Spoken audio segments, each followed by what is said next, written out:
Guys, don't know what happened there. It was like coming out of the speakers in my iPad, so I might have to fix that. Let me fix that.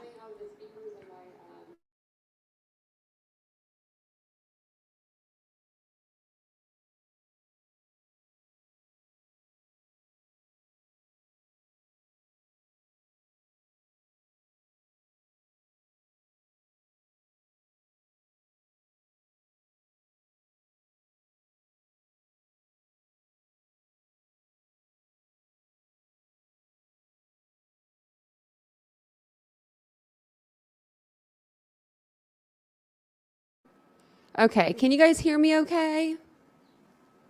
Good morning, everybody. Sorry I'm a little late.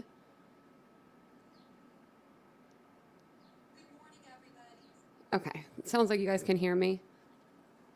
Sorry about that. Yeah, always technical difficulties when it comes to me, you know.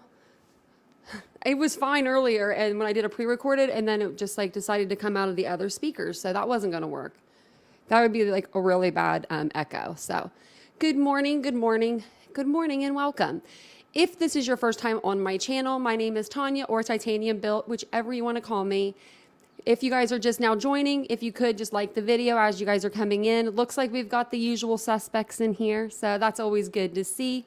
What else is there? Actually, let me fix something really quick. I kind of did something funky a minute ago. If it'll let me. It might not let me.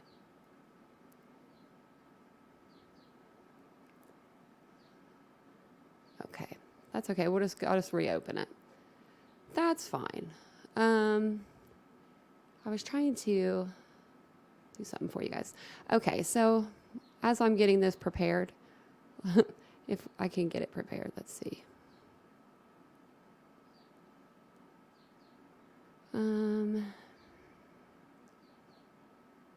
I've never done it like this, so let me see what I'm doing here. I'll figure that out later. Anyways, so if this is your first time here, hello, welcome, hi. We are trying to get up to 5,000 subscribers. We are almost at 4,000 right now. That's what I was trying to pull up for you guys. If you could subscribe to the channel, if you do love true crime and you do appreciate today's case coverage. Otherwise, we don't want you to, subscribe if you don't like us, but if you do like us. Also, check and make sure that you are subscribed because it says that like 20% of the people that watch my videos compared to like 80% are subscribed. So I just want to make sure everybody is subscribed and getting the notifications. I will be going live. Normally, I'm going to start going during the weekdays. It'll be 10:15. Feel like that's better than 9:15 because then people on the West Coast can wake up and they can watch the lives as well. How's everybody's morning? Tuesday, we're our beginning of the week, and you can tell with me. I can tell anyway. Usually I can come in here and like I can go into my studio and I know how to, there we go. I couldn't find the live count. That's what I wanted to show you guys, so. I have like a bunch of windows open today. So, hello everybody. Let me go through the chat really quick. I did see some people in here before, like Melissa was in here earlier. Good morning, Sugar and Spice. Who else we got? We got Isabel. Of course, we got Isabel in here. That's my girl. And then good morning, everybody. I am good. Good morning. Good morning. I do want to thank everybody that contacted me yesterday, or like sent an email just asking like how I was doing. Hi Betsy, I love that name. Hi Nicole. So I did go to the doctor yesterday. I had to go see my eye surgeon, and I had a stent put in like in my tear duct, and it went like through my lower lid when I had my surgery back in October. So I had a surgery on my eye where they just went in, they put some packing in and did some like molding and stuff. And then they took some cartilage from behind my ear and put it in there as well. This is like usually another day in the, ballpark for me. It's like, I'm used to this stuff, but, yesterday was spooky. Okay. So I'm not doing that again. There's a lot of things I'll do, but I don't want to try that one. It was weird. So they decided to take the stent out, and it wasn't my doctor that came in. My surgeon didn't come in first. It was this other guy. I guess I've met him before. I don't even remember him. My boyfriend remembers him. I don't know how, I don't remember who he is. And he wasn't even with me yesterday. He was in the car. So anyways, they end up taking the stent out, and it's not even my surgeon that takes it out. It's this other guy, and my surgeon kind of tells him how to do it in front of me. Like, yeah, you just like pick it with the like tweezers and you just pull it. And I'm like, you're not doing it? Like, what? So it didn't hurt at all. They put a numbing like drop in there. But when they pulled it out, he showed it to me, and it looked like a piece of fishing string. It was awful. It wasn't that bad, but it was just like, it was weird to see. So thank you for, everyone that was like, hey, how you doing? I'm doing a lot better now that that's out of my eye. I didn't think that it bothered me, but now that it's out, I feel like more like myself. So I wanted to thank you guys for that. I did put out a video earlier. Oh, thank you for subscribing. That's so nice. I am love conscious. I can't even say it. Well, thank you. I feel great. I feel a lot better. Like, because it was in this eye, but it was kind of hard, like when I would rub on my eye, and it was just causing problems. And so I'm glad they took it out, but I'm not doing that one again. I think I'm done with surgeries for a while. That's what I keep telling myself anyway. So I wanted to share something with you before we got started with Nancy Grace. That way some people can kind of come in too, since I'm a little late. Let's see.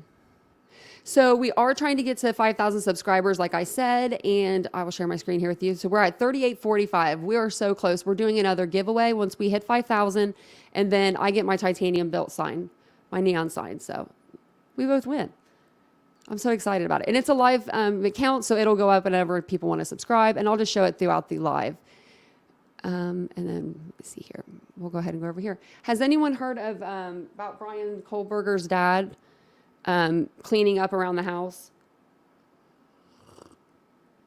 Look at my mug. Oh, it's kind of backwards because it's like you hold it. It's like a left person's mug.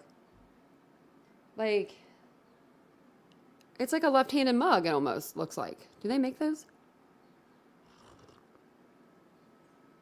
That's just weird. That's what took me so long too to get on here. I had to have my hot chocolate. Good morning, Insanely Confused. Good morning, Brooke. So, so Brian Kohberger, I just put a video out. I have it under members only, but I was going to release it for everybody to watch after the live anyway. But it's his father, accused killer Brian Kohberger's father is like seen cleaning up shattered glass throughout his front yard. And I'll go ahead and like go over this article with you guys. And his jacket that he's wearing like a zip up. It says "Life is good" on the back of it. So I guess life's good when your son's in jail for he's a suspect in a quadruple homicide. I guess life would be good, the irony.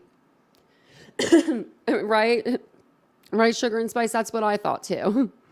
I was like, the irony in all of this, but I'll go ahead and go over it with you guys real quick.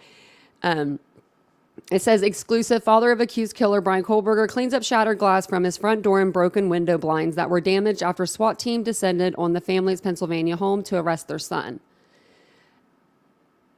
And then it just says, maybe I can highlight that. Brian Kohberger was spotted cleaning up the mess left after from the December 30th SWAT team raid at the family's Albrightsville, Pennsylvania home. He was dressed casually in jeans and gray hoodie embezzled with the words "Life is good" in the back as he used a wet and dry shop vac to tidy up. The dramatic bust saw law enforcement officers break open the property's front door to arrest murder suspect Brian Kohberger, 28.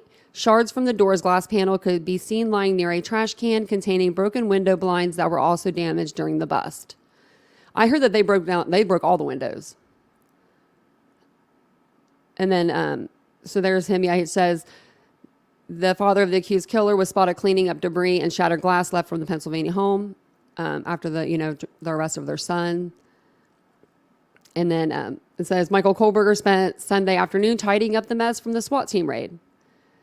It says 10 days later, shards of glass and remnants of the door's decorative glass panel could still be seen lying near a trash can containing broken window blinds that were also damaged during the bust. Yeah, and look at the dad shoes.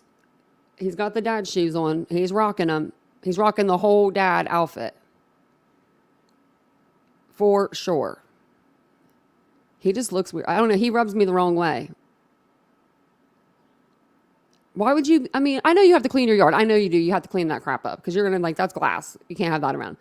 But, like, the hoodie, really? Like, and it does look like it's a beat up hoodie, like something that you go to clean crap out of your yard with. But, like, wouldn't you think that you would, like, know not to put that on? He must get his common sense from his father. That must be what it is. I bet you that's what it is. Because, like, they're both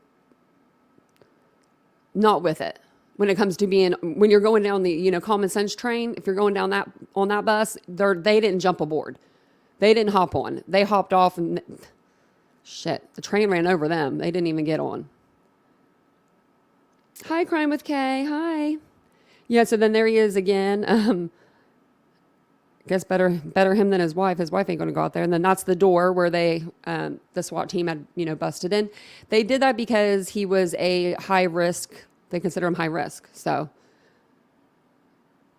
and then just as you know, whatever I just read up top is pretty much what it says through here. So I won't have to reread it. But he is 67, it says. So he had his kids kind of older. Well, I guess, yeah. What's that math? I don't even know.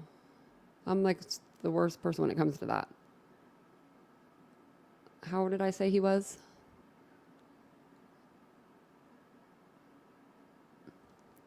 So he was like almost 40 when he had his kids. When he had a son. But the sisters are older. I think he's the youngest, right? Yeah, he's the youngest. So, wow. And it says, the Kohberger's lawyer, Jason Labar, said the family believes it's completely out of character for the 28-year-old to be accused of butchering roommates Kaylee Gonzalez, Xana Kernodle, Madison Mogan, and Ethan Chapin. Labar told NBC News last week his family doesn't believe it to be Brian. They can't believe this. They are obviously very shocked. And then it says this is completely out of character, the allegations, and really they're just trying to be supportive with the understanding that these four families have suffered loss.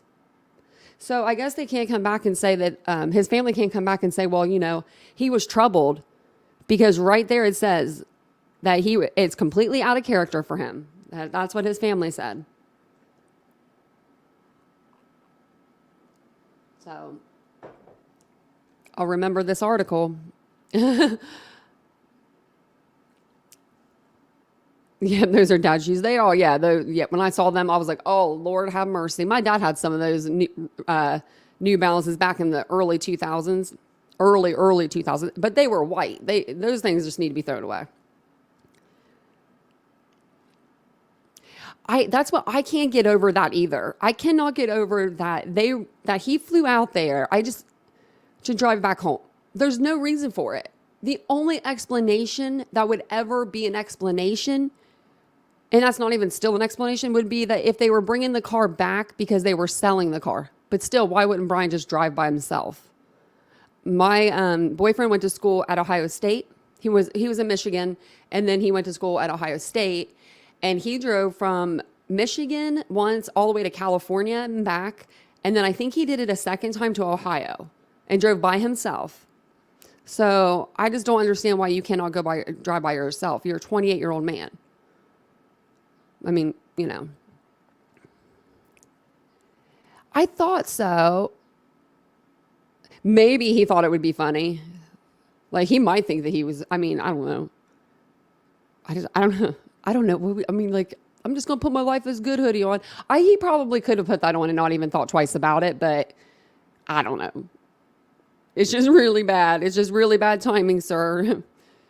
Really bad timing. And there he is. And then there's the front of their house. Yeah. And it says on here that their house was worth $250,000, but I don't think that's what they bought it for. Because I had heard that they bought it for like 159 or 150 some thousand. I can't remember exactly the price, but I thought that that's what they said they had paid for it back in the early 2000s or something. And then there he is. Yeah, and then it says that they were pulled over on I-70 just outside of Indianapolis. So it's just crazy that they got pulled over twice. And now it's weird that the cops are saying that they didn't set those those traffic stops up.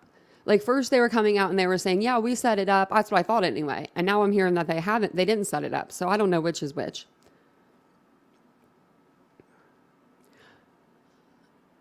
I mean, to me, he just looks like a weird dude. Okay, I'm going to tell you a story. This guy reminds me of a date I went on one night. And he was a law student at Ohio State. And I went over there to meet him, like, up with him. It was like one of those, like, it might have been Tinder or something. I don't know. I was dating. I was younger. So I went to meet up with him, and he looked like he had face planted into the concrete the night before. Like his whole face was like road rash, like bad. And he was very awkward. Like just creepy weird. As soon as I met him, like in person, it was like, you're just different. Do you know what I mean? Like, sorry if that was really loud, but I was just like, this is weird. This is just, how do I get out of this situation? How do I, like ditch this guy? Cause I'm not like a mean person usually like that. So I got really super lucky. He was just very creepy, very like hands on, like just like the girl that went on the Tinder date with him said, like, she said that Brian came off as like, he would touch her and then she would be like, why are you touching me? And he would be like, well, I didn't. Like this was that guy's mindset. I feel like the same guy, like this guy that I want to date with, he was just a weird guy. And ended up, we go to the bar. We went to a bar. He was already drunk when I got there too. And I didn't even have a drink. So that was impressive. We go to the bar and there's a girl that's super drunk at the bar. We get there. We're there for 10 minutes and I'm just trying to figure out a way to get out of the situation. I turned my chair for like 2 seconds, turned back, and he had left with that really drunk girl. Like they were both super drunk. I was so happy. I probably maybe saved my life. I don't know. But he reminds me of that. Like when I, just that creepy guy that you just know is creepy. And I feel like the girls knew that. Like I bet you money, if Kaylee saw him or Maddie saw him, they would say he are creepy. Kaylee probably would have said it to his face. Or I'm sorry, Maddie. Maddie probably would have been a little more outspoken with that. I feel like... But that's just me. Sorry, but I couldn't leave parents to clear that up. Why aren't the daughters out there doing it? Wonder, that's Brian's face mask and glove. Oh, I don't know. I'm going to go back up and look at it. Well, he had that black mask on whenever they went to court. Yeah, maybe, I don't know. Maybe he's getting his DNA all over that. I just can't believe that, like, yeah, why aren't the girls out there doing that? If that was my parents, I would not have my parents outside doing that. Like, I mean, because if my dad was like 67 or whatever, I'd be like, dude, you're fragile, dad. Like, I wouldn't want him out there being around all the media, trying to pick up stuff. I'd be like, let me do it, but he had to go through Indiana. He was wanting their Thai food. Oh, yeah. Even though he doesn't, I don't know. That's so weird.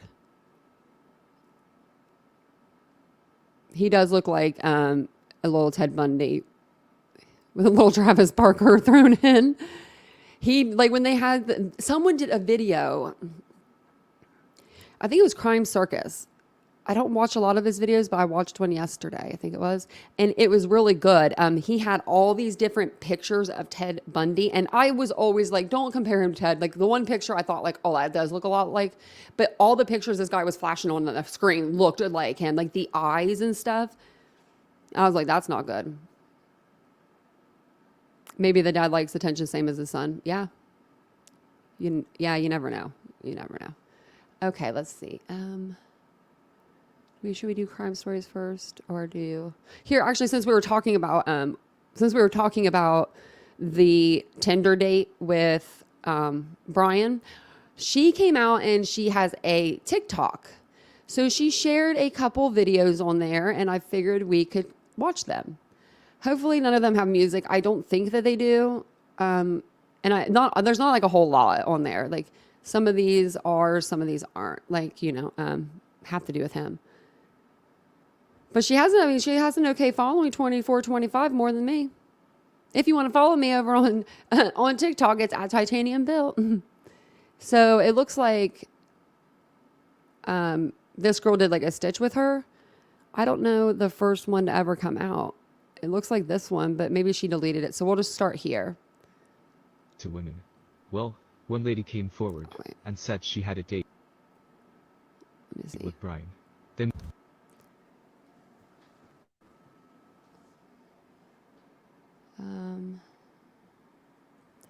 this is being so weird.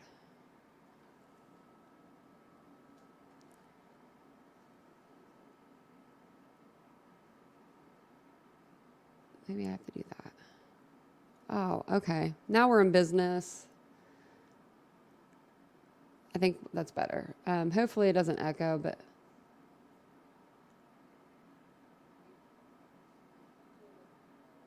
it's echoing.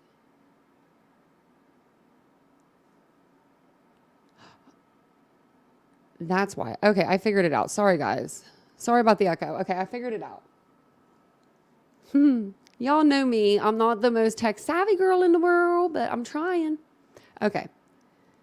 If you guys are just joining us, thank you so much for joining my live this morning. If you could subscribe to the channel, if you do love true crime, we are here weekdays, 10:15. Weekends, we're here in the evenings and sometimes in the mornings as well. We are going over the Idaho 4 case with Brian Kohberger. We are going to look at actually his Tinder date that this is like the only person that's ever come forward that said anything about going on a date with him or and being in a romantic anything with him. So I talked about it on the live the other day and this video hadn't been out. I don't know if it was out then. I didn't see it. So, yeah, so we'll watch it. And then it looks like this is a stitch or like, so someone like did this, but so I guess this is her addressing it maybe after she saw this, but I'm not sure because I haven't watched this one yet. To women. Well, one lady came forward and said she had a date with Brian. Then Hey, it's me, the girl that went on a Tinder date with Brian. A lot of people have been trying to dox me, specifically on Reddit, but I never thought the comments that I made on Hobot News would make it to TikTok or Reddit or literally anything. But here we are. So I thought I would make this because a lot of people are just saying things that are not true at all. My interactions with Brian were very brief. I don't know much about him. My total interactions with him were like 24 hours. We matched on Tinder. We talked for a couple hours and then he was like, hey, you want to go to the movies with me tonight? And I was like, sure. So we went to the movies. Honestly, I don't even remember what movie we saw. We ended up going back to my dorm. And he kind of invited himself inside. I thought he was just going to drop me off, but that was not the case. He kind of invited himself inside and I was just like, okay, I went along with it. So he wanted to watch another movie on Netflix and I said, sure. He kept trying to touch me, not like inappropriately, just like trying to tickle me and like rub my shoulders and stuff. And I was like, why are you touching me or what are you doing? And he would just like get super serious and he's like, I'm not. And I'm like, you are though. And he's like, I'm not touching you. Kind of like trying to gaslight me into thinking that he didn't touch me, which was weird. But then I was like, I'm just gonna run to the bathroom quick. And he was like, okay. And then he followed me to the bathroom, which I thought was kind of weird. So like in the dorm there was like a shared bathroom. He didn't go in with me, but like he stood outside the door and like, I don't know, I just thought that was weird. And I was like, I need to get this dude to leave. Like just not into it. So I proceeded to pretend to throw up, to get him to leave. It wasn't because I was scared of him or like thought he would hurt me if I asked him to leave. It was just mostly because I'm socially awkward, didn't know how to ask him to leave. So that's what I did. He ended up messaging me on Tinder that he was gonna go and I was like, awesome, my plan worked. And then about an hour later he texted me and said I had good birthing hips, so I never talked to women. Well, one lady came forward and said she had a So, yeah, if you didn't remember, if you didn't hear the last of that, he ended up texting her and telling her that she had good birthing hips. Socially awkward. I don't know if that's I don't even know if that's the right term to call him. And Lady Justice said, I'm glad I'm not in the dating world anymore. Me too. Me too, because it's like, that's spooky. And then some of these are not like, okay. Some of these aren't about like him, so I want to make sure. People in the comments are crazy. So a lot of people are upset that I don't remember what movie I saw with Brian. I challenge you to remember a movie that you saw on a random night 7 years ago. So what I can remember is that when he mentioned going to the movie, that he already had a movie in mind. I remember it was some kind of action movie, and I can tell you that I did not care to see it, but I went anyway, and that was that. I want to say it had Bruce Willis in it, but don't quote me on that. Didn't she say in the last one, though, they watched a movie on Netflix? I'm not believing her now. I swear, didn't she just say that in the last one? Okay, we're going to go back because I got me some good ears normally.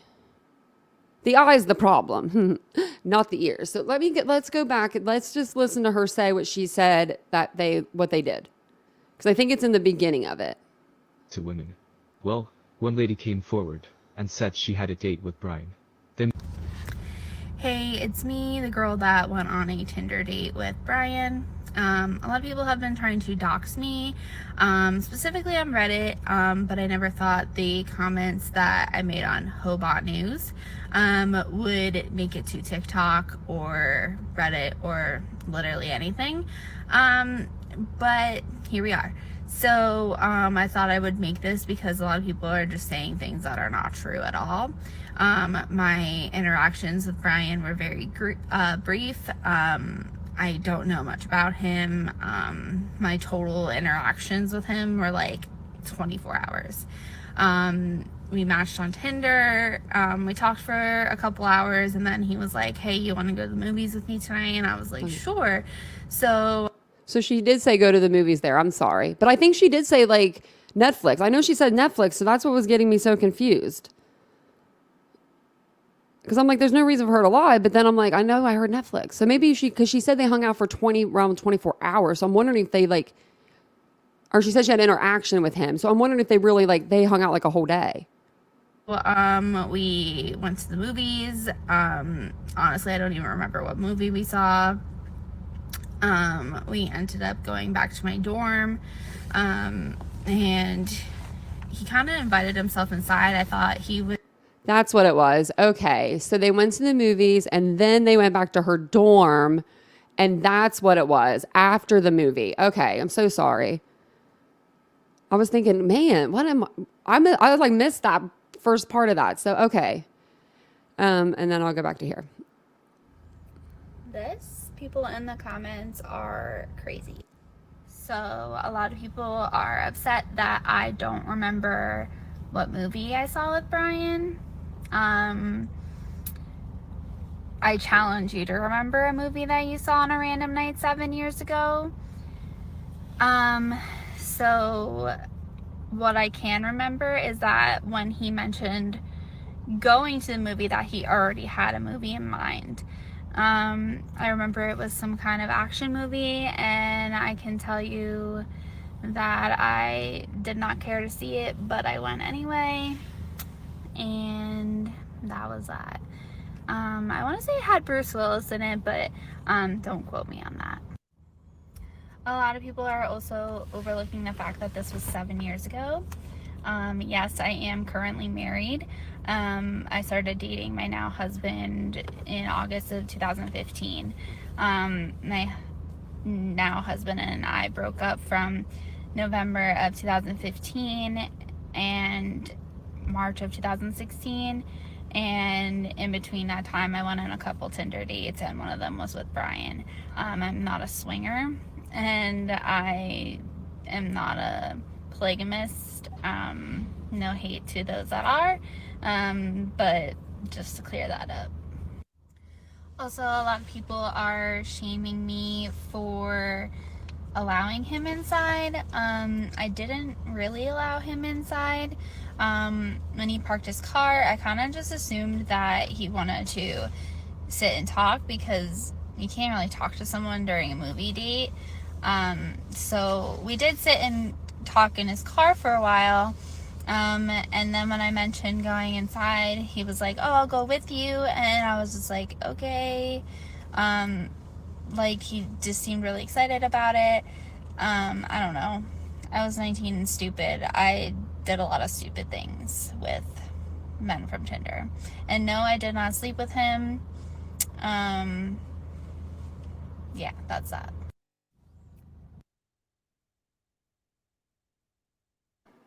I think that there's like maybe, I don't know. Let me see.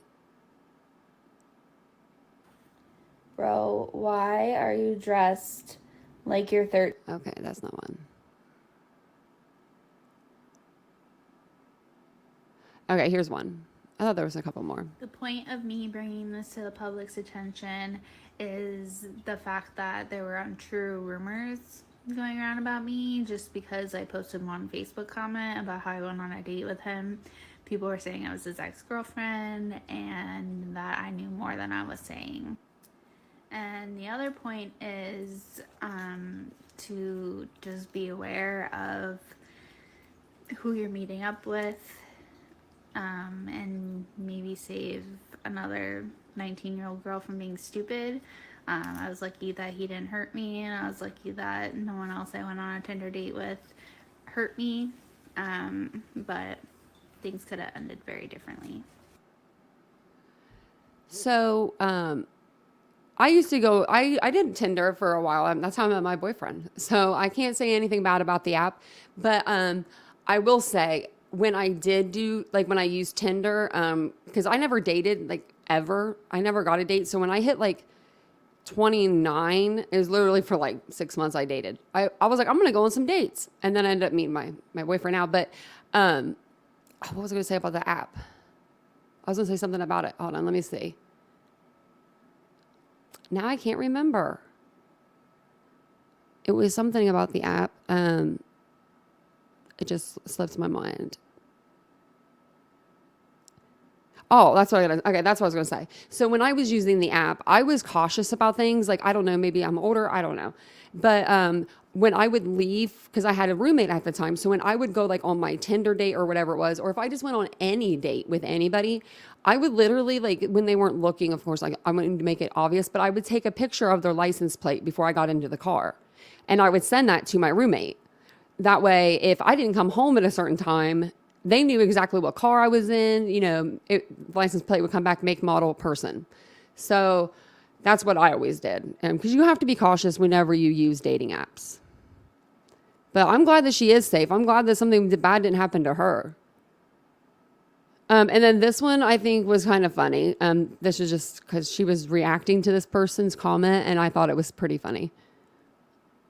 This might blow your mind a little bit, but someone married me.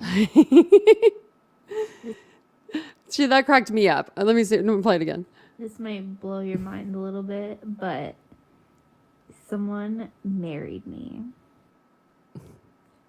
I thought that was perfect. That was perfect. Hey, Phantasmatic Ether. Hey. And then we got, Lady Justice, maybe now I can keep up with your time. I have to keep up with the royal family. The royal family is feuding. And of course, I mean, I didn't think it would happen, but I mean, the queen's gone. I just thought, I didn't think it was going to happen like that. A lot of people said it was. And yeah, it's kind of going ugly over there. So we'll go ahead and get into Nancy Grace's podcast. And then I'll kind of like read you what it's going to say. Let me see. What it's about. So I'm going to read just the paragraph. That way everyone kind of knows what it's about. This is the newest podcast from, Nancy Grace. She just came out with this yesterday, I believe. Yeah, it was yesterday. So it says, what more evidence have the police collected from the Idaho home where 4 students were murdered that hasn't been released? Mattresses have been removed from the home, and police are continuing to track down digital timeline of Brian Kohberger's whereabouts at the time of the murders. Phone pings show Kohberger was in the area of the home at least 12 times in the weeks before the murders, yet his phone was turned off during the suspected murder window. It was back on afterwards. Trash removed from the Pennsylvania home of Kohberger's family is being tested by the Idaho State Lab. The lab reported that a DNA profile obtained from the trash matched a tan leather sheath found laying on the bed of one of the victims. Forensic experts will be looking at evidence collected at the scene for more DNA matches. And then it just shows who's joining her today. So, hello, Karina. Good morning. Idaho Plant Lady said, if his dad had ever driven cross country, I can see him planning a trip, but I still think Brian is guilty. Just saying. Yeah, I mean, I don't know. I don't know about that. I just don't know about the trip. I'm trying to think of I don't know how my family would act. They tell me just drive. They'd be like, you shouldn't have went to school so far. They'd send me a plane ticket. That's the whole thing I don't get. Why didn't they just drive? It's cost more to drive back home. And I heard from another creator, I haven't checked this out yet for myself, so just take it with a grain of salt because I check things out for myself. But I heard that they drove, the way that they drove was, it put an extra 5 hours on their time. They went down to Idaho and then came across or something along those lines. So that's suspicious to me. Why would you do that? Okay, so let's go ahead and listen to Nancy, Miss Nancy. And I don't think I can control the volume as much, but I'll try to make sure it's not blasting in your ears. Country road trip. Fortunately, the new Hyundai Tucson comes with available Hyundai Digital Key, so your compatible smartphone is all you need to get back on the road. When it comes to smooth sailing, Airbnb. Dead. The killer. Your choice of you're doing business. You want to build and run your apps on your choice of clouds, and you need to manage all those clouds as easily as one. With VMware cross-cloud services, you've got options. That's because VMware delivers the multi-cloud choice, security, and control you need to accelerate innovation, deliver great apps, and drive business forward. VMware, the smarter way to cloud. Learn more at vmware.com. welcome to mile 12,002. Your dog just locked you out on a cross-country road trip. Fortunately, the new Hyundai Tucson comes with available Hyundai Digital Key, so your compatible smartphone is all you need to get back on the road. When it comes to smooth sailing, Hyundai is thinking of every mile. The new Hyundai Tucson. It's your journey. Test drive the new Tucson at your nearest Hyundai dealer or learn more at HyundaiUSA.com. Hybrid and plug-in hybrid options available. Call 562-314-4603 for complete details. When you're staying at an Airbnb, chances are you've wondered, could my place be an Airbnb? And if it could, what could it earn? You might not realize it, but you could be sitting in an Airbnb right now. Some people Airbnb their whole house when they're away visiting family or really on any sort of trip. Just think, you can make enough money to cover plane tickets or some of that trip. Find out how much your home could be earning at airbnb.com/host.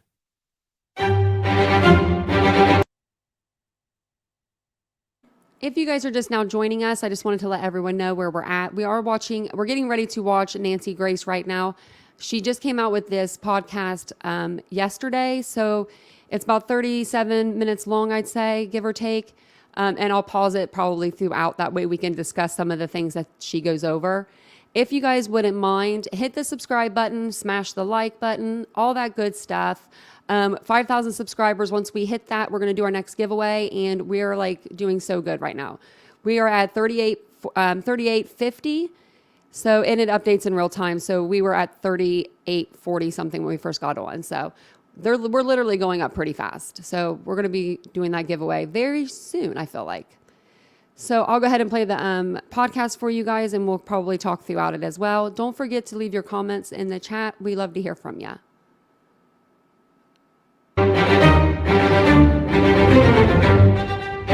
Crime Stories with Nancy Grace.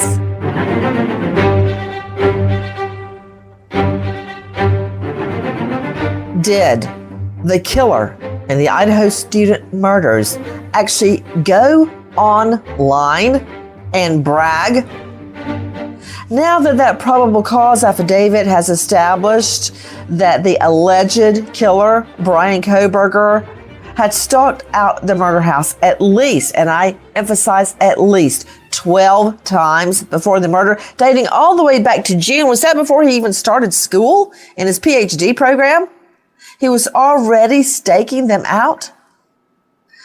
We know he had picked his victims by then based on what cops are saying, but why them? What was the connection? As the desperate search for the murder weapon goes on, we are waiting, holding our breaths for the next bombshell to drop. I'm Nancy Grace. This is Crime Stories. Thank you for being with us here at Fox Nation and Sirius XM 111. Who is this guy? Take a listen to our friends KXLY. The last time the Arntz family saw him was when Kohberger was working as a security guard at a local school a couple years back. When we talked to him there, everything seemed, normal. He was polite and everything. It was very weird to hear this stuff. Washington State University confirms he was a PhD student at the time of the alleged murder, and Tom adds he was smart. Very intelligent, and then, he would explain things in like a really odd way that had to be really sophisticated way of explaining stuff. There is still so much more to explain and understand in this investigation. It's unsettling for Tom to think about how this person, who they knew for years, could have killed these 4 students. Just insane. Why is it that everyone talks about how normal the guy was way back when? They said that about BTK.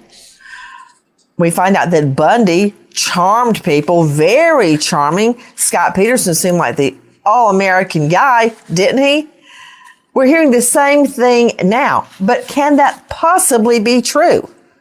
With me, an all-star panel to make sense of what we know right now. But first, I want to go out to Fox senior correspondent Laura Ingle. Laura, thank you for being with us.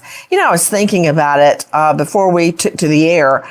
If he had started staking out the 4 students back in June, his classes at the PhD program, had they even started? Yeah, he was in that area as far as when we look at the records of when he moved there, when the car was registered, how it was registered, it appears as though he was there. And the other thing about that key piece that we heard on page 4 of the probable cause affidavit, not to jump ahead, but the idea that one of the surviving roommates heard somebody in the house say, "It's okay, I'm going to help you."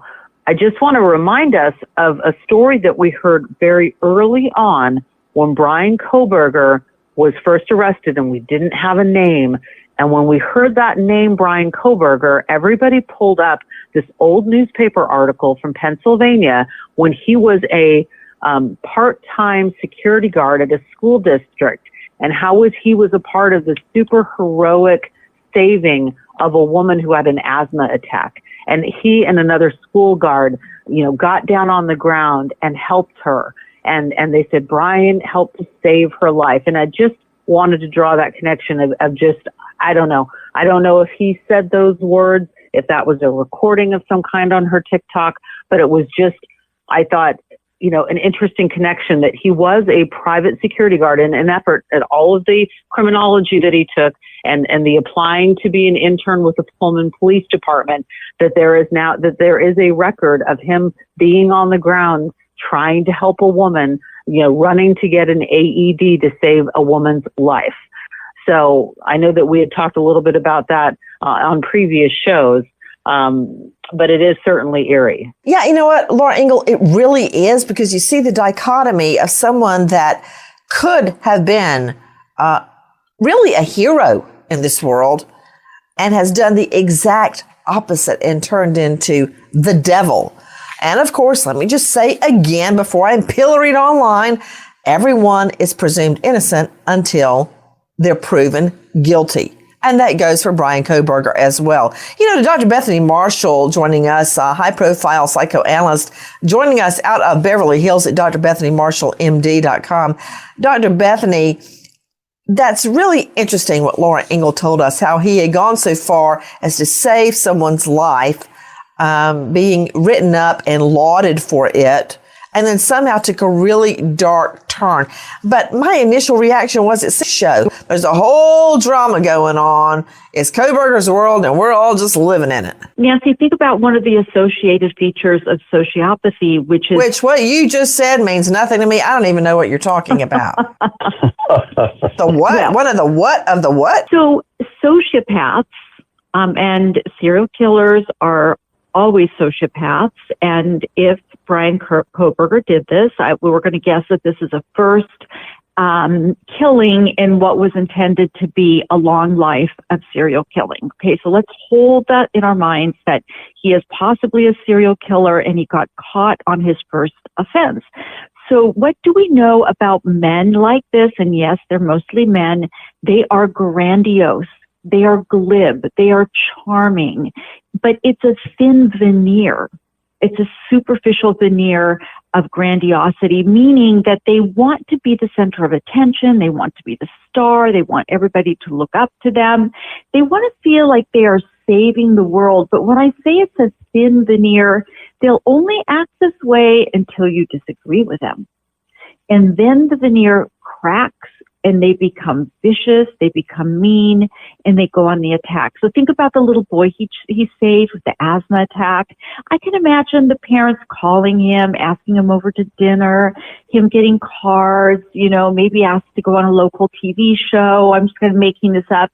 And that he revels in the glory of being so important. But what if one reporter or a parent says, yeah, but you know what? You cracked the boy's ribs when you were doing CPR, or I think you should have called 911 instead of trying to call save the boy yourself.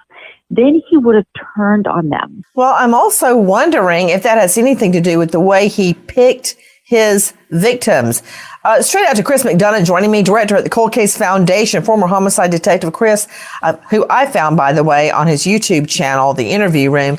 Chris, I'm jumping off of what Dr. Bethany just said, and then I'm going to get back into what everybody wants to hear about Joe Scott, C.C. Moore, Dale Carson, the nuts and bolts of how this case is going to be proven or how it can be dismantled by a savvy defense attorney. And yes, it can be done.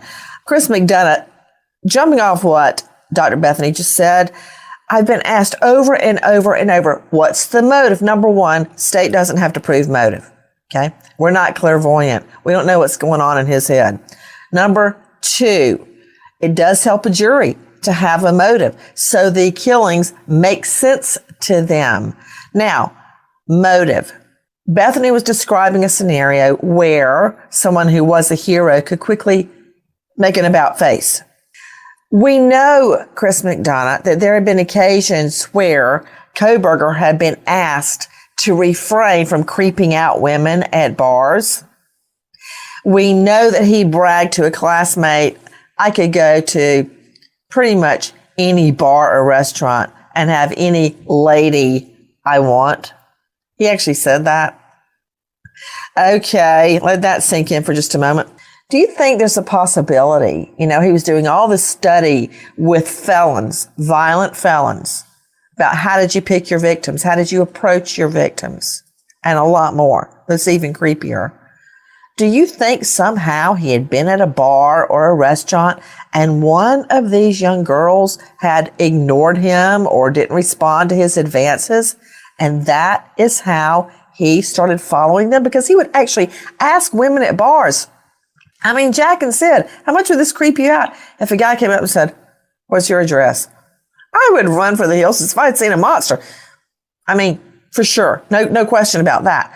I mean, how about, hey, can I buy you a Diet Coke? I don't know, something like that. Every time I throw a line to one of the twins to use on their love objects, they tell me how horrible they are. I don't know what a good pickup line would be.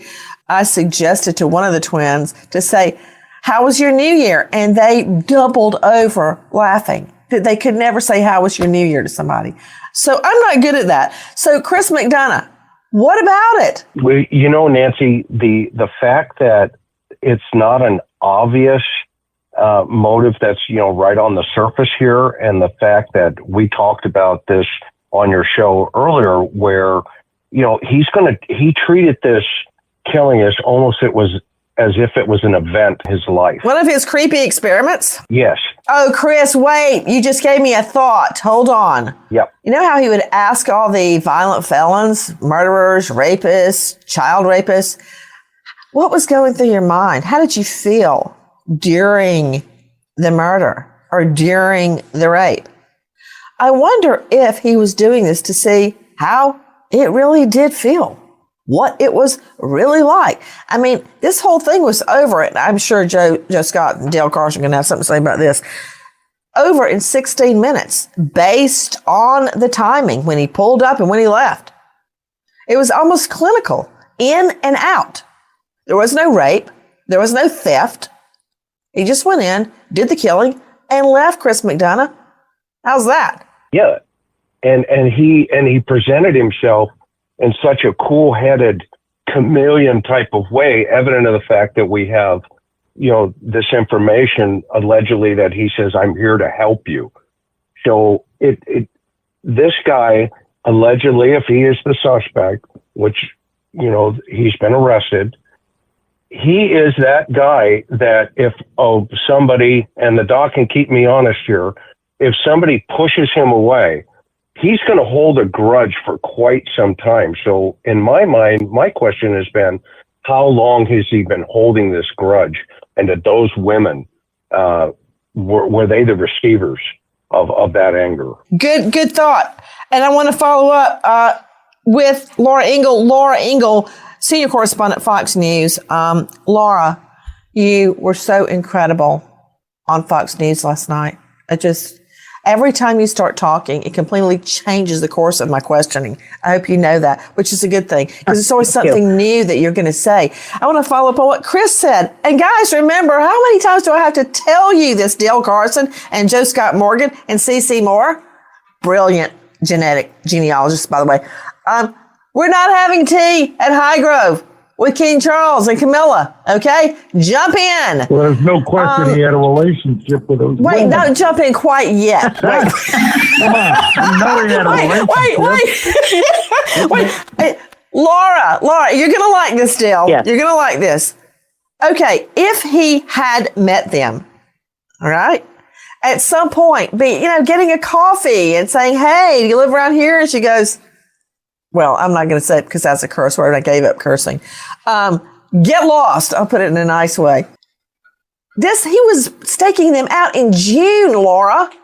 So were the girls already there? Did they live there over the summer? That's a great question. I think that we assume that some of them did, but I don't know if we have those records that shows that. But you're right. The cell phone tower information about how many times he had been back. Yeah. But I also want to fast forward really quick because I thought about this last night. Uh-oh, here she goes. Train out of control. You know how we've been watching how, there's a direct line of path from his apartment in Pullman to the apartment to the rental home in Moscow, Idaho. And then he takes this crazy path home where it goes down and around, and he's obviously trying to, take a different route. But we've all, I think, been on the same panel talking about Fotis Dulos. It was a case that we covered where a estranged husband murdered his wife of 5 children and had a mother of 5 children. And all along the way, he was dumping items. So where are the bloody clothes, the shoes, the mask, obviously the knife, anything that the duffel bag that he might have brought to change into clothes, anything of that sort? I'm curious now in the forward part of the investigation of, were there any cameras that picked him up going somewhere? Where did he dump those things? I know that we've been talking about how he dumped some garbage once he got to Pennsylvania, but did he do anything in that long roundabout way from the victim's residence back to Pullman? Because he took that, if you look at the map that's in the affidavit. That is why I would argue Laura Ingalls is a better reporter on her sickbed than, guys, just so you know, she's had COVID. And you know more facts. And I don't mean institutional facts about this case that we've learned from the beginning. I mean like what's happening right now. That's an incredible thought. Okay.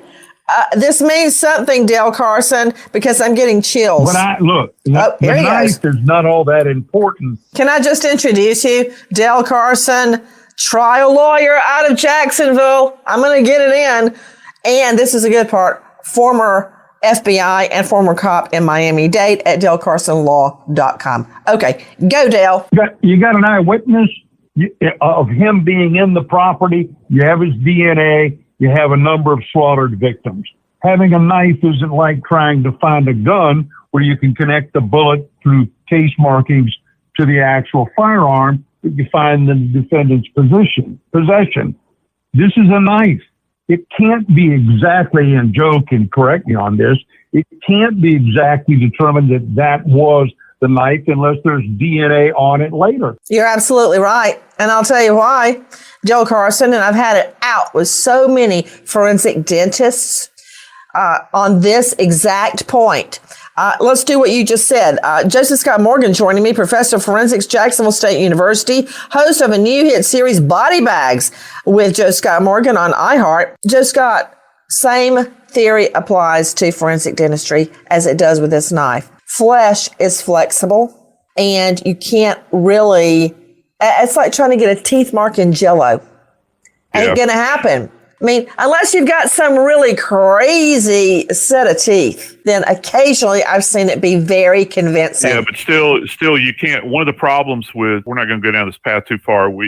Says you. I'll drive this train wherever I want to, young man. But go ahead. I'm getting out of the car. Somebody's getting sassy, Jackie. You can't quantify bite marks. That's one of the problems in forensics. Now, why do you say it like that when I said it was like biting into Jell-O?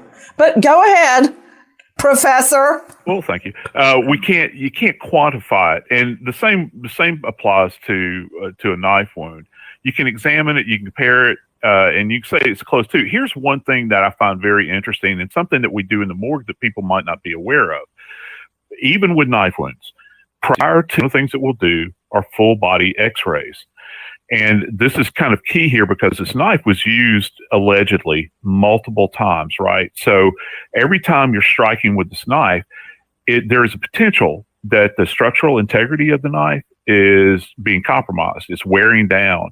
And depending upon how well the blade is made, it can chip. And one of the things we look for in these X-rays that we do are little metal fragments. Now, you can't do it ballistically, but what you can do, and this is really cool, is that if you can recover one of those chips, you can do a metallurgical analysis on that chip.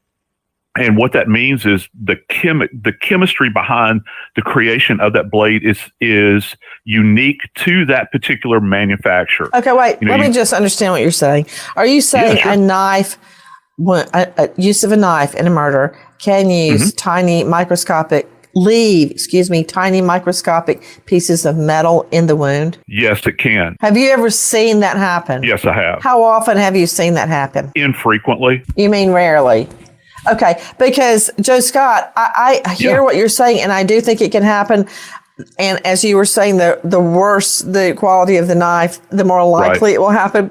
I've never had a case where a knife left any type of metallurgy behind in a wound, but I do see how theoretically it can happen. Yeah, tips of knives break off very frequently. A tip breaks off, but I don't know that it's left in the wound. Sure it is. Yeah. Oh, yeah, it is. It's left in bone. Yeah, that's a good point. Yeah, it happens. It happens with great frequency. So back to what Laura Ingle brought up. Where in the hay is the murder weapon?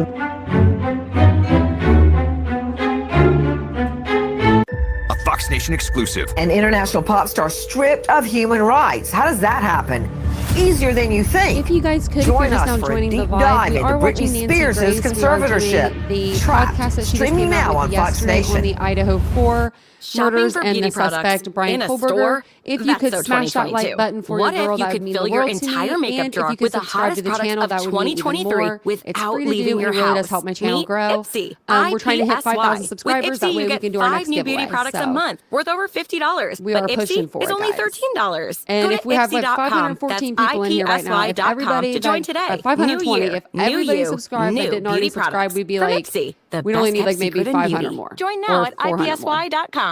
So we can do that. Big thank So you don't to forget, our smash that partner, like, Grand Canyon University. hit the subscribe button. With everything Also, you have on your schedule, we are, earning like I your said, we're going over the degree Nancy online Grace seems podcast, almost impossible. and they're just going But over what Grand evidence Canyon that they have University collected from specializes the Idaho in helping you 4 fit home your where the 4 bachelor's, master's, kids, or even young doctoral adults were degree murdered. into your busy day.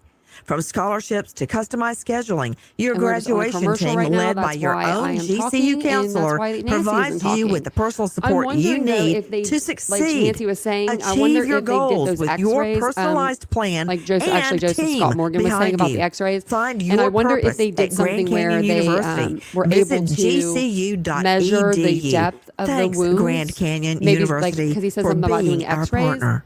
Membership fees apply after free trial. Maybe, Cancel anytime. they Can I could be have real checked with for you for a medical second? metal That goal you have particles, to he was exercise and saying, eat or better, even a you really like, can metal do tip. it, but nobody So I'm is going to do wondering it for if you. that Nobody is going to happens in push this you out of case. bed to work out. Nobody Hello, is going to make Melanie. you eat better. But here's the thing. I meant to Nobody press has the to button. because you can do it if you have the right tools and a community that cares about helping you get results. And that's us. Oh, sorry about that. 2.5 million people, each doing the Beachbody program that fits our own I was trying to leave it up goals. that way I could, Over like, a 80 little to bit, that choose way I from. could, Some that take just 20 minutes a day. Nutrition I plans could that play it teach whenever you I how to came back eat on. healthy and still enjoy food. What we all have in common is we know it's not easy. So we help each other. It's as convenient as your TV or laptop, but you need to decide that you're worth it. That's why I'm inviting you to try our amazing Beachbody fitness and nutrition programs. Let us help you succeed. Here's how. Go to beachbody.com to claim your free membership and start feeling great.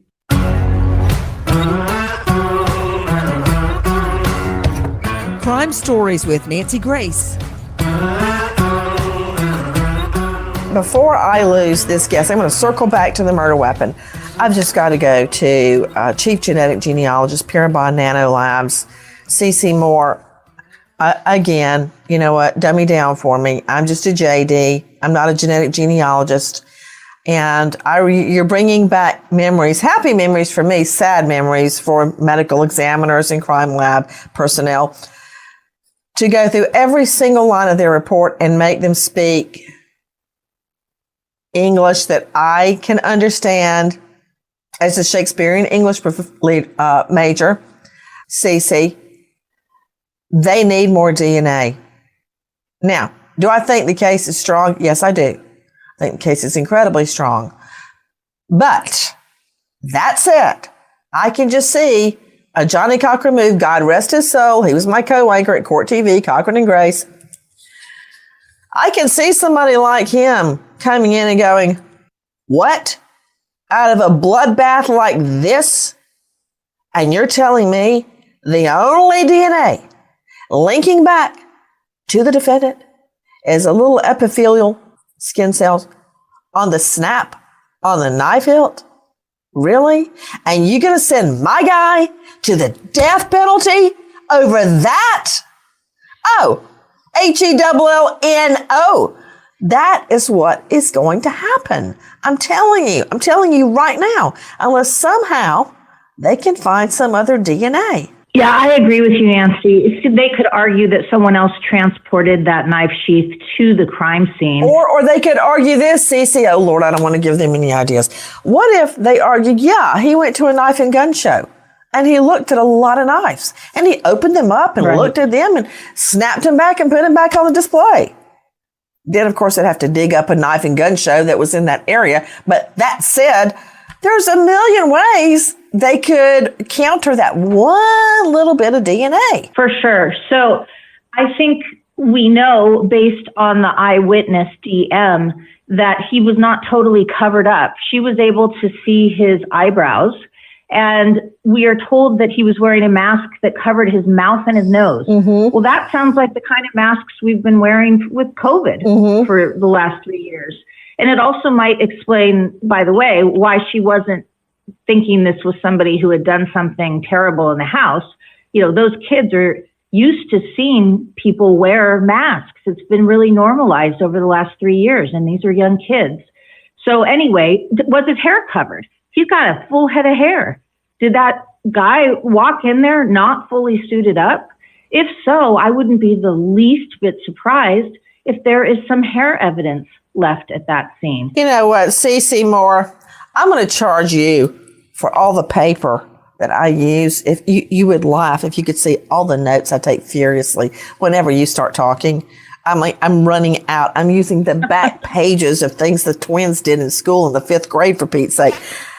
That is so smart. Okay, we don't know anything about his head being covered, do we, Laura Engel? Well, I have not heard anything about the head being covered. And one of the questions I had for the family attorney of the Gonzalez family, who I spoke to Sunday, I asked, you know, have you talked to DM? Have you talked to Dylan? They said that they have spoken to her, but they wouldn't tell me what that conversation was for obvious reasons, for personal reasons.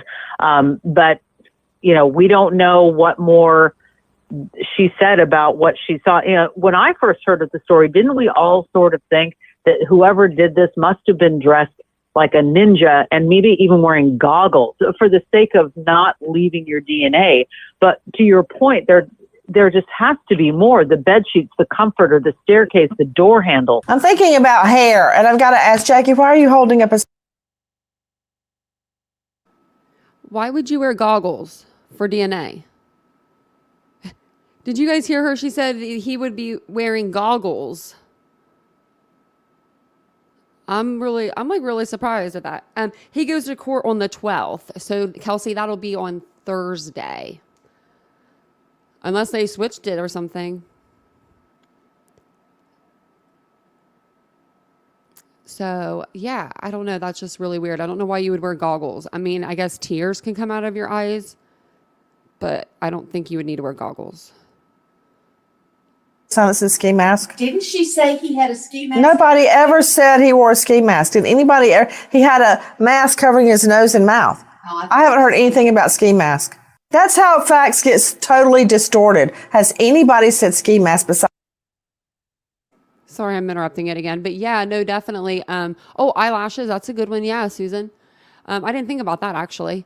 My eyelashes fall out like crazy. But no, I think that they're making a good point there.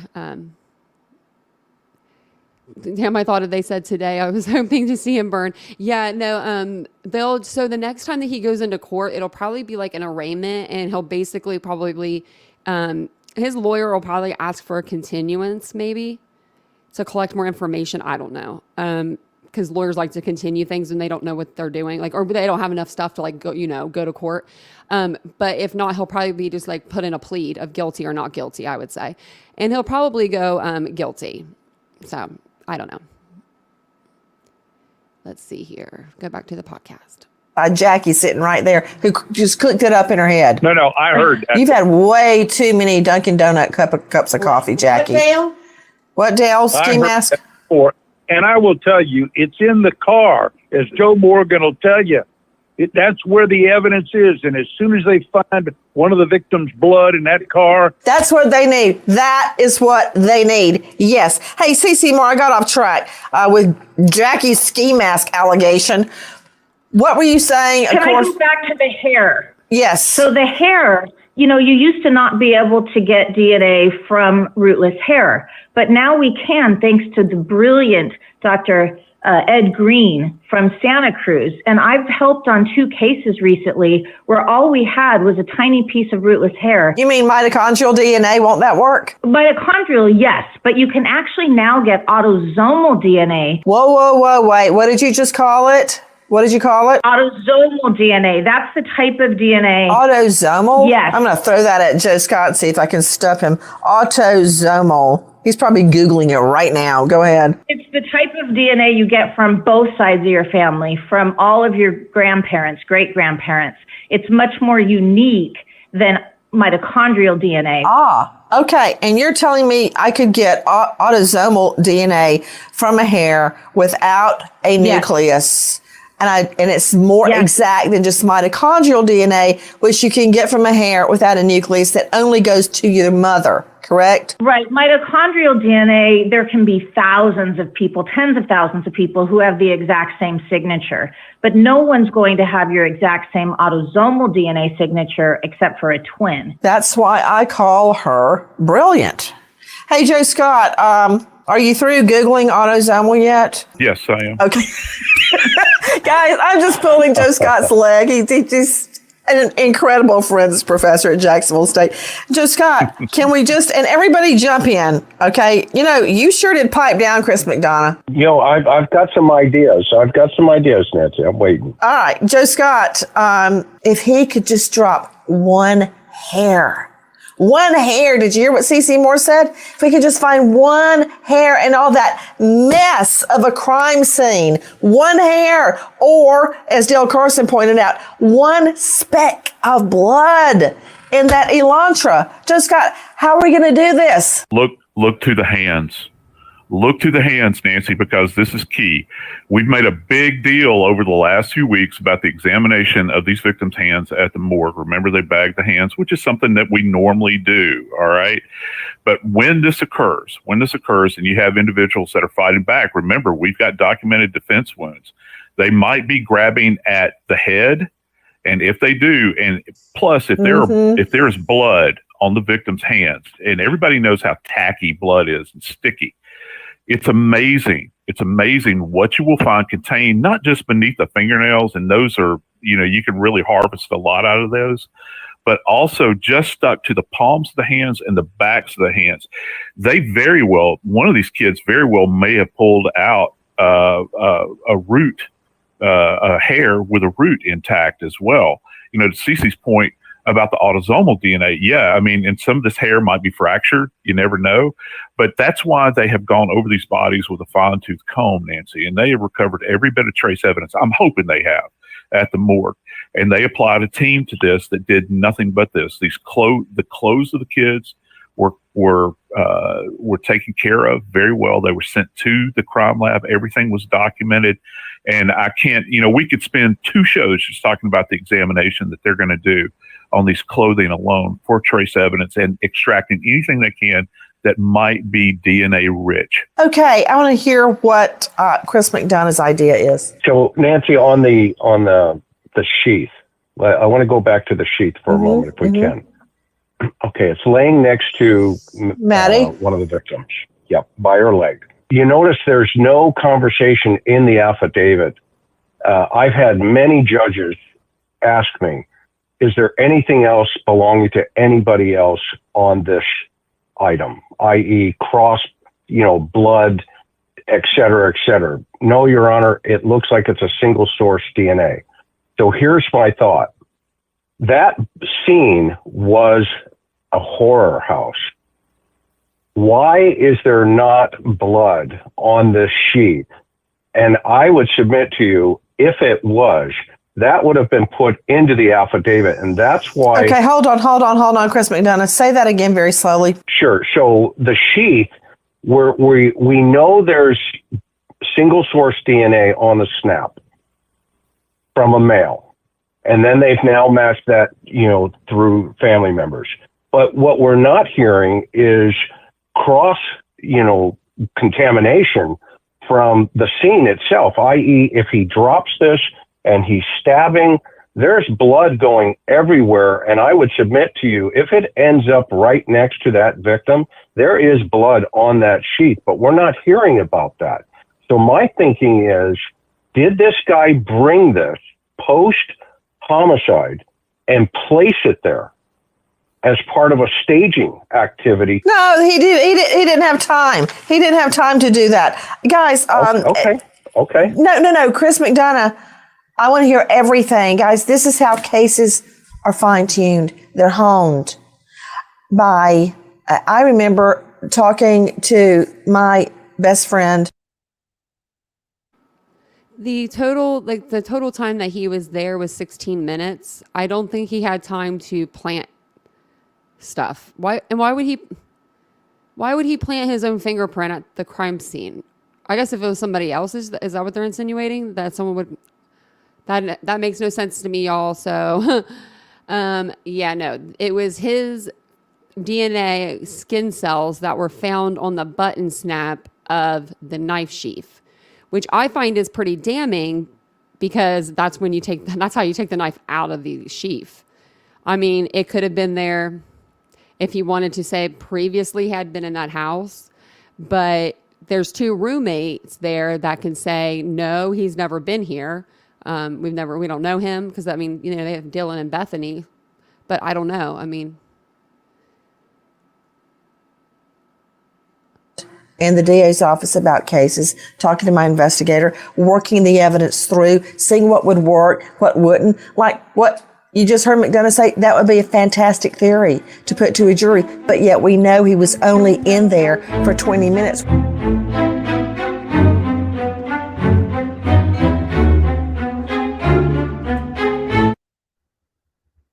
Big thank you to our partner, Grand Canyon University.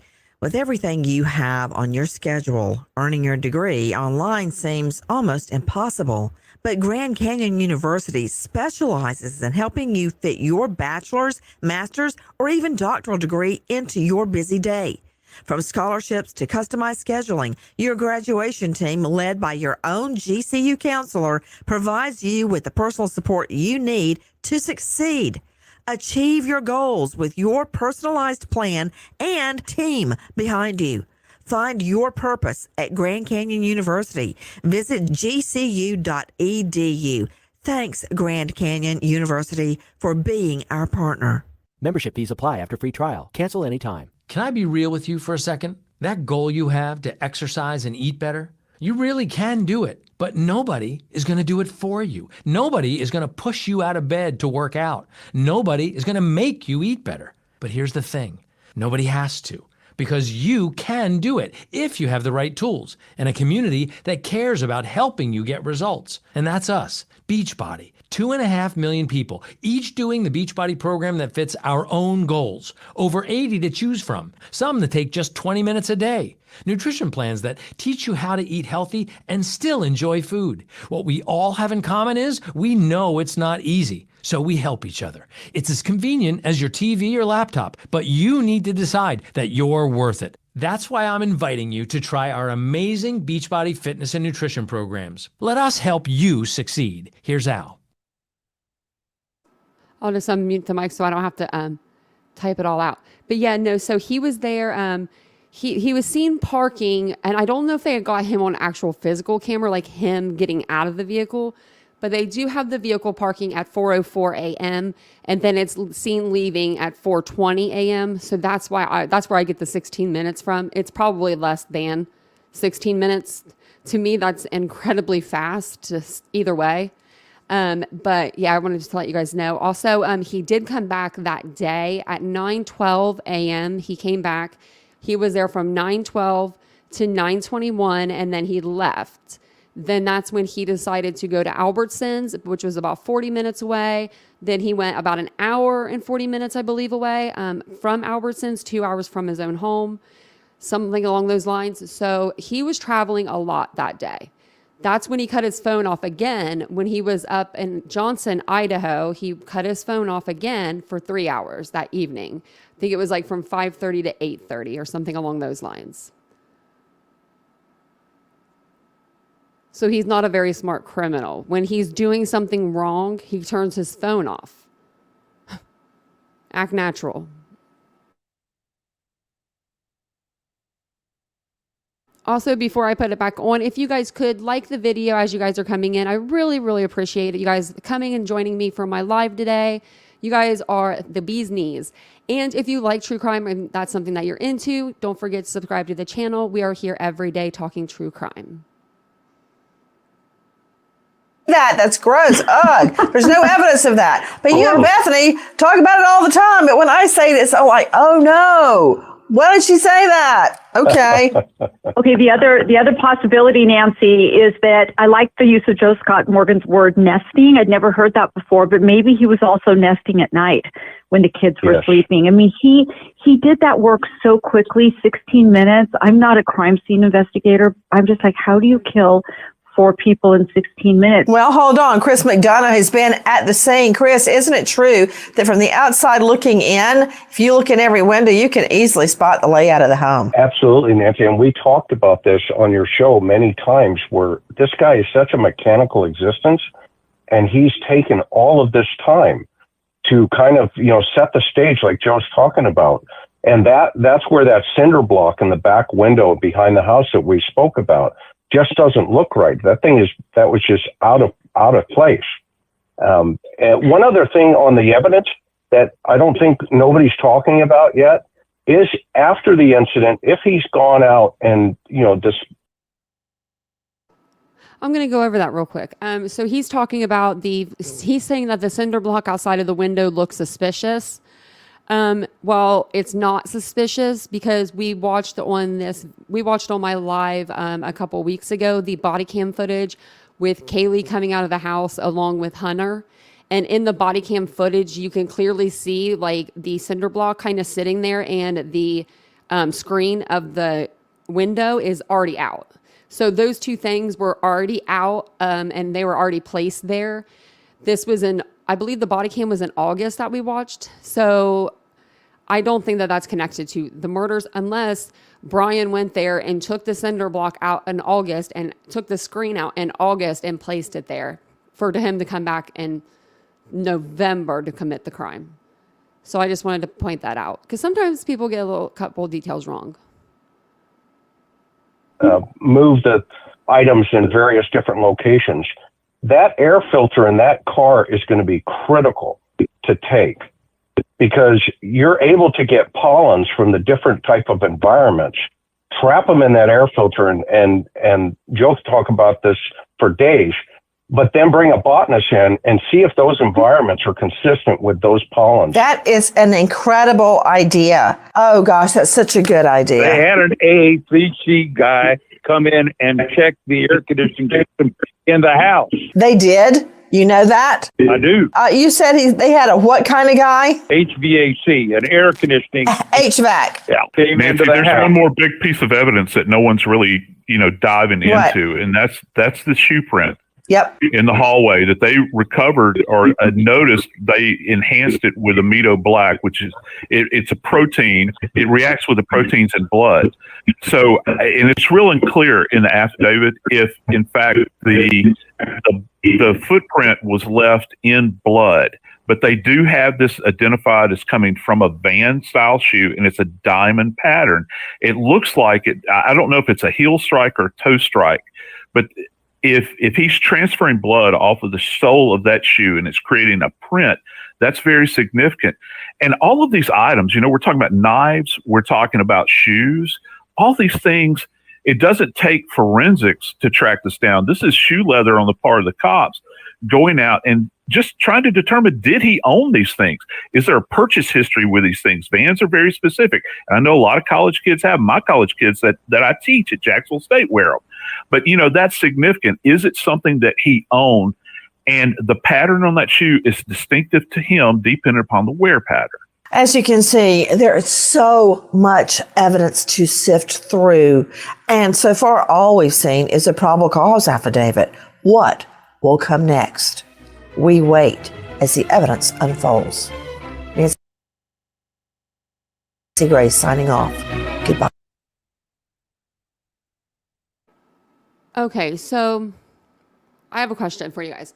Joseph Scott Morgan just said that they were explaining it as a blood print, a footprint that was left there. I don't believe that it was a blood print. It was a latent print.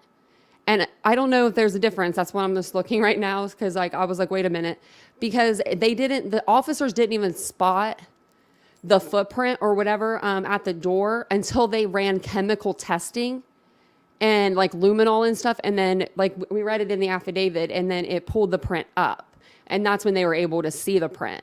So if it was a print in blood, you think the first round of officers would have clearly seen a footprint in blood.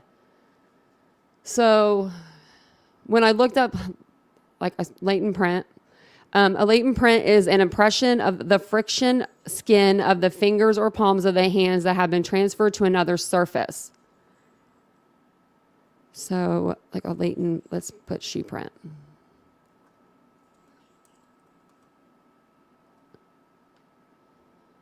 Okay, so a latent print is just one that's not readily visible to the naked eye. I should have known this since I went to school for criminal justice. I got my bachelor's, but it was like a long time ago, y'all. It says this type is created through static charges between the sole or tread of the surface.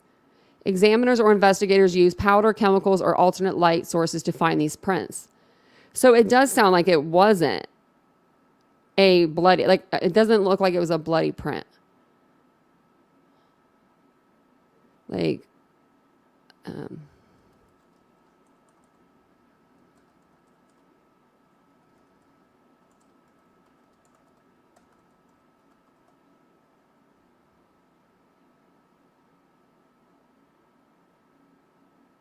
so there's 3 different types. It says a visible print is a transfer of material from the shoe or tire to the source. A plastic print is a 3-dimensional impression left on a soft surface. A latent print is one that is not readily visible to the naked eye.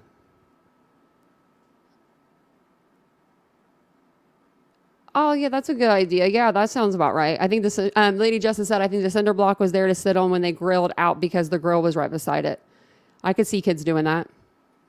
Plus, they just wanted more seating out there. I mean, they had that couch and everything. I figured they probably want more seating out there. They had a lot of friends that would come over and they would party together, which, you know, makes sense. I'm going to go off, exit out of that. Let's see. I've also been going over the probable cause. I've been going over it like, I'm going like page by page right now because I'm one of those people, like, I like to read things a few times because you can seriously read things and it'll like, you know, you'll read it again and you'll catch something that's like different about it. So I have a list going right now. Let me see. I have a list that's like 3 pages long. And I'm only on page 7 of the PCA. It's not like anything like it's not like huge stuff, but it's just like the wounds are different, the way they're described. There's just like, I don't know. I guess I could pull it up. But the police had told us at one point to look out for the 2011 to 2013 Hyundai, but then they never, but they knew at some time it was in fact like a 2011 to 2016 Hyundai, and they never updated the public with that information. Like those little details, I'm just wondering. So that's why I'm working on right now. So I may do a live either tonight or tomorrow. I may just do like half of the probable cause affidavit and then do the other half and then just go through, not like the whole thing, but just go through what I see like that are different, like different things about it. So,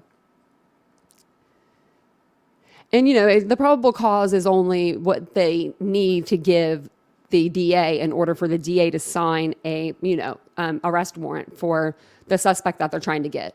They don't need to put in a whole lot of detail. I feel like this public or this PCA was very, very, very detailed for some reason compared to some other ones that we've seen in the past. So, yeah, I want to go over that and stuff too with you guys. We read it and stuff like that, but when you read through it, that's boring. I'm sorry, but that's, y'all, I don't want you all to pass out on me. You'll all fall asleep. So I will do all the work and I'll read it and I'll get all this stuff that I think is like weird about it, and then I'll pull it up and I'll even show you in the probable cause as I go over it. That way you all know what I'm saying and what I'm seeing. Because there has been like a lot of people, like they'll get like little facts wrong, like, you know, facts incorrectly, and I just want to make sure everyone's getting the facts right. Perry UK True Crime said if they have said they had suspect the print is Kohberger's, could that be because they know he has had Van shoes? Otherwise, what relevance if not blood print to affidavit? Yeah, that's true. That is true. Yeah, like why put it on there if they didn't, you know? Yeah, he was seen cleaning his car. He was seen taking the trash to the neighbor's trash can and putting it in the neighbor's trash can. Like, That's not cool. But he could say, I mean, he could come back and say that he put that trash in the neighbor's trash can because he's OCD. Like, I don't know. I mean, he's already got the OCD thing going pretty well in his favor.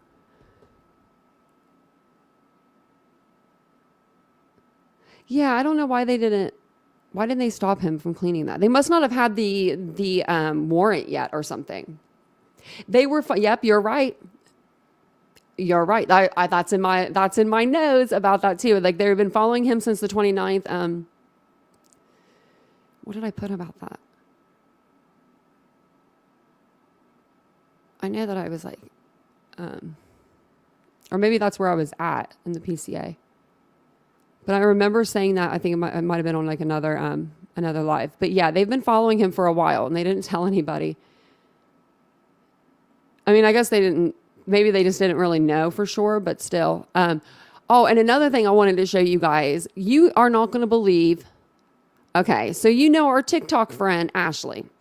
The girl that's getting sued by Mrs. Schofield because this girl like has literally defamed her character. She keeps saying that she is the Idaho 4 murderer and that this woman is in cahoots with Jack Decor, and it's just beyond me, really. It's beyond me. So I wanted to come and check out her page.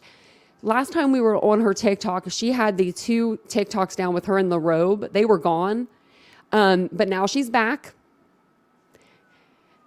And she still has an opinion.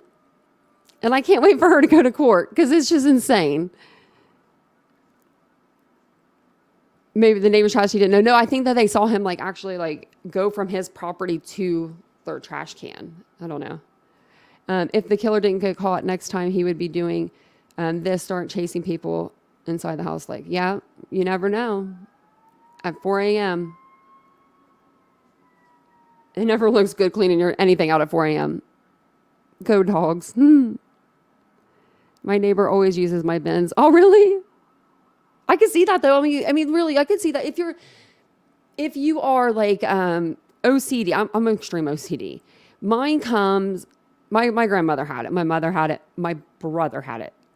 We're not talking a picture. Like, I don't care if a picture is crooked. That is not going to bother me. That is the least of my worries. Do you know what I mean? Like, I literally live a day-to-day life that it's hard. Everything has got to be back in its spot. That's my OCD. And it's mostly because I'm blind in one eye. Like, so if I don't put things back, I won't be able to find them. So when people don't put things back where it goes, I get really upset a little bit. My boyfriend's the greatest. He always puts stuff back. But it's just because I'm blind in one eye. So I could see me almost doing something like that. Like, almost, I could see me wanting to dirty my neighbor's trash bins and not dirty my own. I'm a very cleanly person like that. But even if that's the case, it's still his father's DNA. It still came back. I mean, Cece at Parabon, I think that's who they went through. I know that she's been talking out about it, and she knows her stuff. So okay. Oh, so you have like a big family. That sounds like a plausible thing though. Your OCD too. It's hard. Like, pictures don't bother me. Those little things don't bother me. I get like upset about the big things, you know. But I am surprised that he did that. I don't know. I'm just surprised that he didn't know that cops weren't he didn't realize that cops were following him. They must have done a great job at switching out cars at the appropriate times, because when you're on I-70, like that runs through Ohio. It runs right past my place, actually, I think. I-70, something like that. But I'm on it a lot. And so that road is pretty open. So it's like, I mean, you can see cars behind you. It's like Ohio is like Indiana, like it's all flat. It's not where, you know, you're going over hills and stuff. Like I don't know. I just feel like he should have known he was getting followed, but he's a dummy. Oh, geez, I hope not. I heard Daryl Brooks wants to be Brian's lawyer. Do you think that Brian will try to, I don't think that he'll try to, trying to think of the word, defend himself. I don't think that he will try to do that.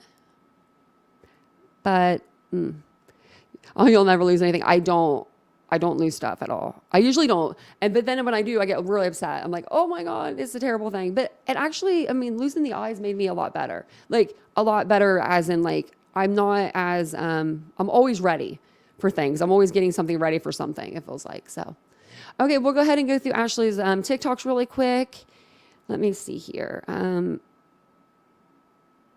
I think we'll start here because we have already seen all of these ones. We'll just start here. This is, like I said again, this girl has a huge problem. She's getting sued by a professor at the University of Idaho right now because she decided to say that her and Jack DeCore were in cahoots to murder these 4 kids.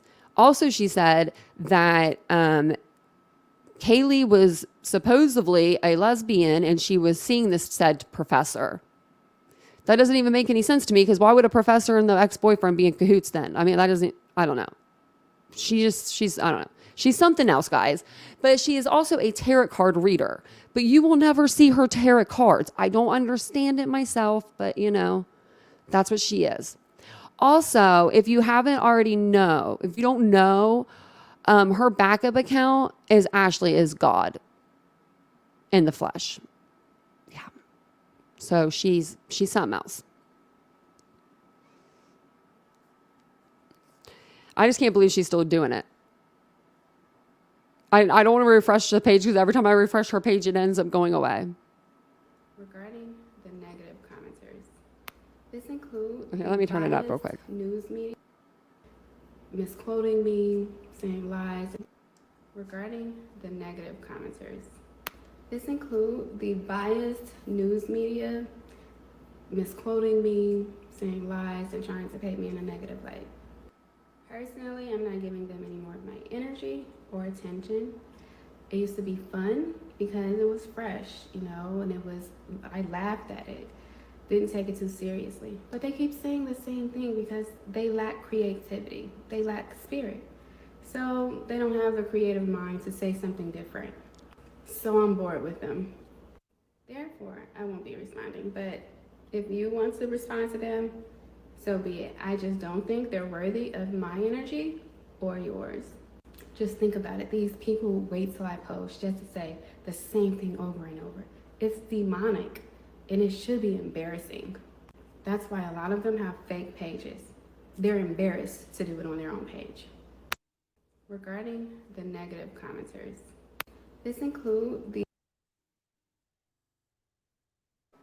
Okay, so that first one was made on the 29th, and I think that there was one on the 30th. She did have one in her robe on the 30th, so maybe it's this one here. But y'all know what? It's light at the end of the tunnel because... Okay, so yeah, so this one here is going to be the day that Brian Kohberger was arrested. And she's still saying this. I can't even handle life. I've seen, like, I don't even ever get on TikTok. This is probably why. But I do have a TikTok. I get on for TitaniumBuilt. But it is at TitaniumBuilt if you want to follow me on TikTok. Also, if you guys are just now joining us, if you could smash that like button, hit the subscribe button if you'd love to subscribe to the channel. We do talk true crime here every day at 10:15 a.m. Sometimes in the evenings too. We're always like streaming something, playing something, like talking about a crime, talking about a case, things like that. So we would love to have you join us. This is showing a pattern of behavior. So Rebecca Schofield and her team wanted to serve me. They wanted to do something to harm me, to silence me, right? So they contact my ex, so offers him money so that he can do something to betray me for money. Like I said, this lady uses her resources. Are y'all not seeing the pattern? When she wanted something bad, when she wanted to silence Kaylee, she wanted something bad to happen to her, she contacted her ex and offered him money so that he could sacrifice her for his financial gain and for his gain of his career. Are we not seeing a pattern of behavior here? It's like obvious at this point. She wanted to silence me. She contacts my ex for money so that he could betray me. She wanted to silence Kaylee. She contacts her ex so he can betray her. Past behavior predicts future behavior. But y'all know what? It's light at the end of the tunnel because this is showing. She literally said that the professor got a hold of her boyfriend to try to get to her or something like that. That's insane to me. Okay, so these are her new ones. She's got a couple, and then I'll refresh the page and see if she's putting any more up. She is something else, though. And I can't believe she has 115,000 subscribers. It must be for the shit show she puts on. Also, I don't know how her nails are still looking that good after this much time. Because she's had the same nails, look, since Christmas. I'm going to have to show you her nails. Like, look, Christmas. How? Someone in the chat, one of you ladies, explain this to me. I get my, look, just got them done, had them done for Christmas. They were green, had to get them redone the beginning of the year. And I feel like they already need done again, which they don't even look bad at all. But how does she do that? I want to know. Oh, did you find another one? Oh, I didn't even see it. Let me see.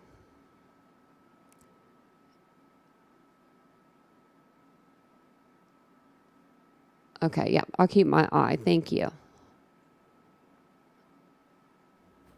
You should have known better than to think I would leave. You should have known better than to. I think this is a real song, but I don't think I'll get copywritten for this, will I? Does anyone know?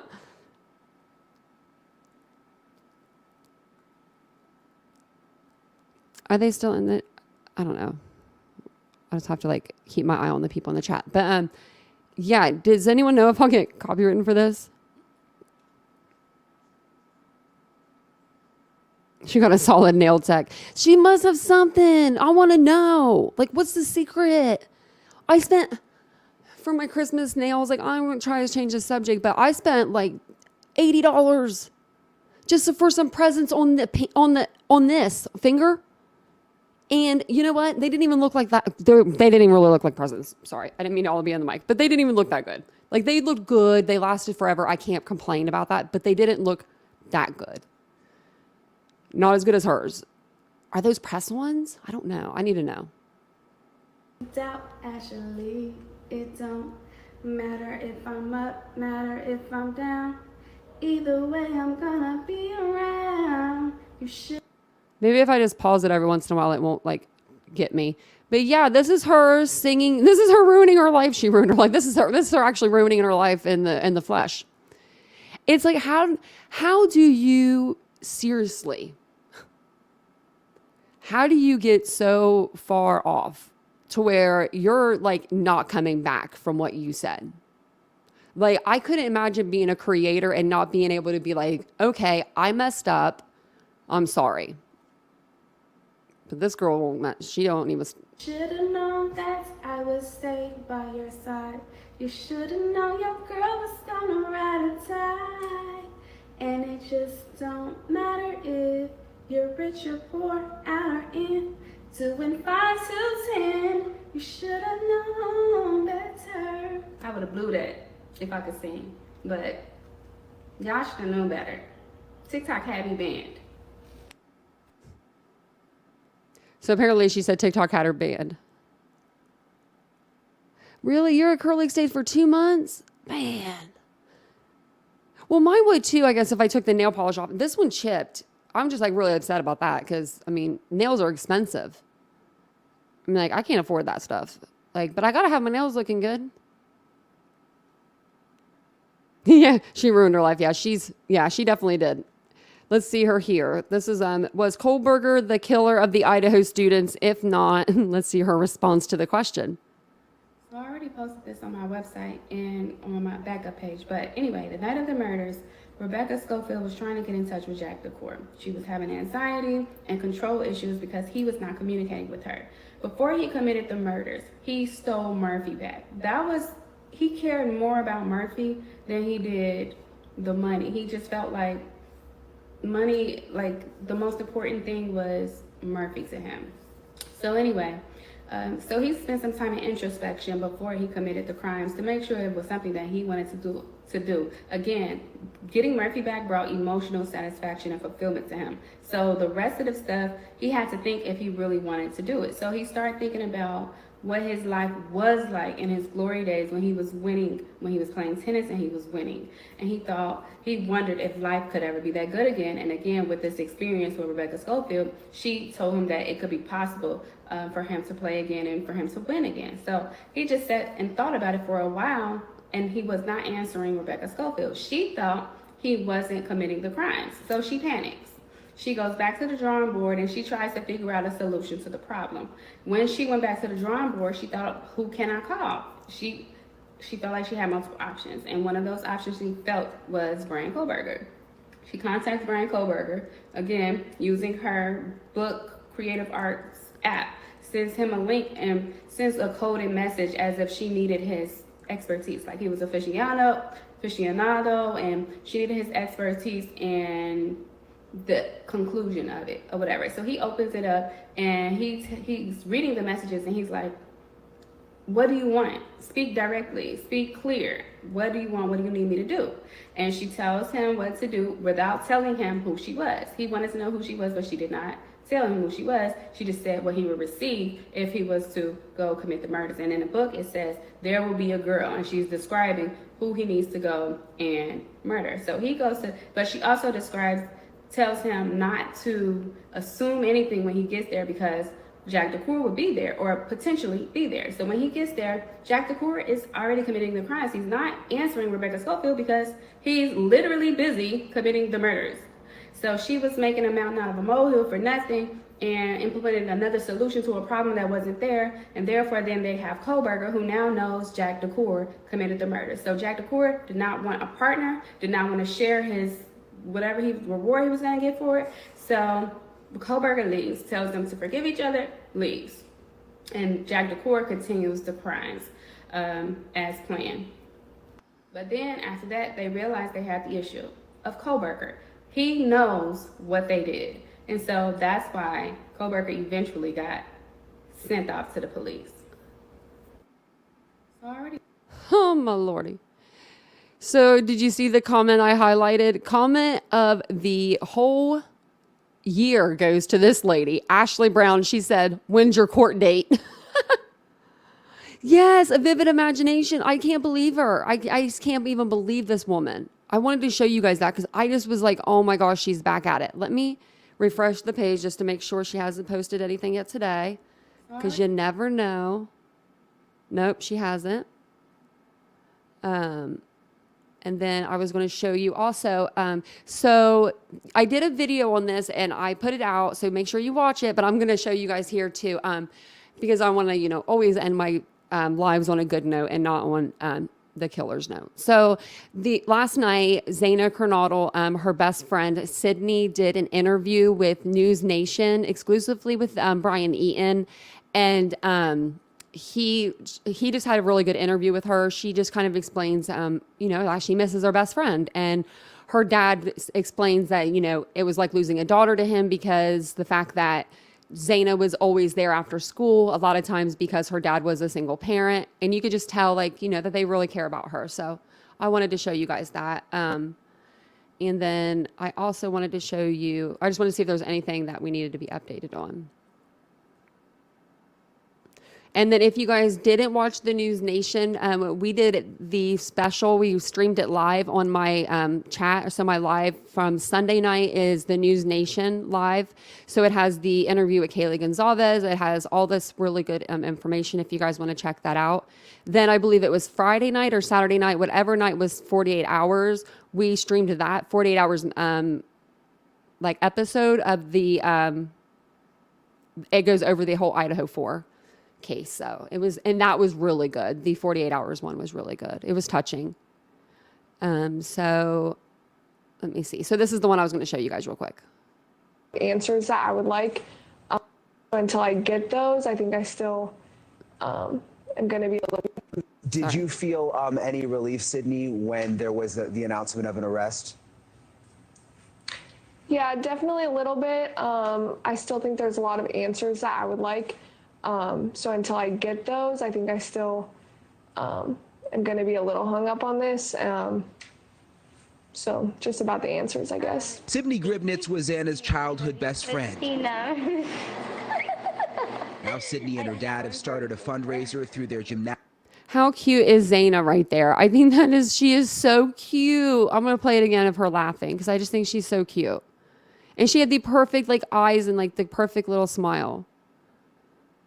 Started a fundraiser through their gymnastics academy in Oh, here, Florida to raise money for Zen. Let me go back a little bit because I want to see that.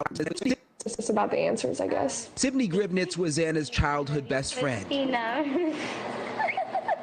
Now Sydney and her dad have started a fundraiser through their gymnastics academy in Florida to raise money for Xana's scholarship endowment. Xana was one of our students for about 6 years, and besides that, she was also one of my daughter's best friends, so she was always at our house. Her dad was single. She would come to our house until he'd pick her up after work, so it was almost like losing another daughter. So it's been a really difficult time period for sure. Did you feel any relief, Sydney, when there was the announcement of an arrest? Yeah, definitely a little bit. I still think there's a lot of answers that I would like. So until I get those, I think I still am going to be a little hung up on this. So just about the answers, I guess. Sydney Gribnitz was Anna's childhood best friend. Christina. Now Sydney and her dad have started a fundraiser through their gymnastics academy in Florida to raise money for Xana's scholarship endowment. Xana was one of our students for about 6 years, and besides that, she was also one of my daughter's best friends, so she was always at our house. Her dad was single. She would come to our house until he'd pick her up after work, so it was almost like losing another daughter. So it's been a really difficult time period for sure. Did you feel any relief, Sydney, when there was the announcement of an arrest? Yeah, definitely a little bit. I still think there's a lot of answers that I would like. So until I get those, I think I still am going to be a little hung up on this. So just about the answers, I guess. Sydney Gribnitz was Anna's childhood best friend. Christina. Now Sydney and her dad have started a fundraiser through their gymnastics academy in Florida to raise money for Xana's scholarship endowment. Xana was one of our students for about 6 years, and besides that, she was also one of my daughter's best friends, so she was always at our house. Her dad was single. She would come to our house until he'd pick her up after work, so it was almost like losing another daughter. So it's been a really difficult time period for sure. Did you feel any relief, guys. Sydney, when there... Sorry about that. I was trying to see if I had anything else to tell you guys. Yeah, so she's definitely going to, it's a civil case against her. Yeah. And they have her for like, they're suing her for defamation, which I think's an excellent idea. Also, I think that anybody that, I feel like there's more people out there that need to be charged with crimes related to this case. I mean, if you're putting out false information knowingly and you have a super large, I don't care. Actually, you know what? I don't care what kind of platform you have. If you have any kind of platform and you're putting out false information, knowingly doing that and knowingly hurting somebody in the process of doing that, I feel like you should be able to be sued for defamation all the time, every time.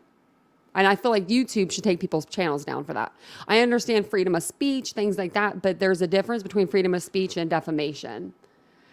Also, I don't know if you guys remembered, but the other day we did the interview with Kaylee's father. They did one after the arrest. It was Kaylee's mother and father.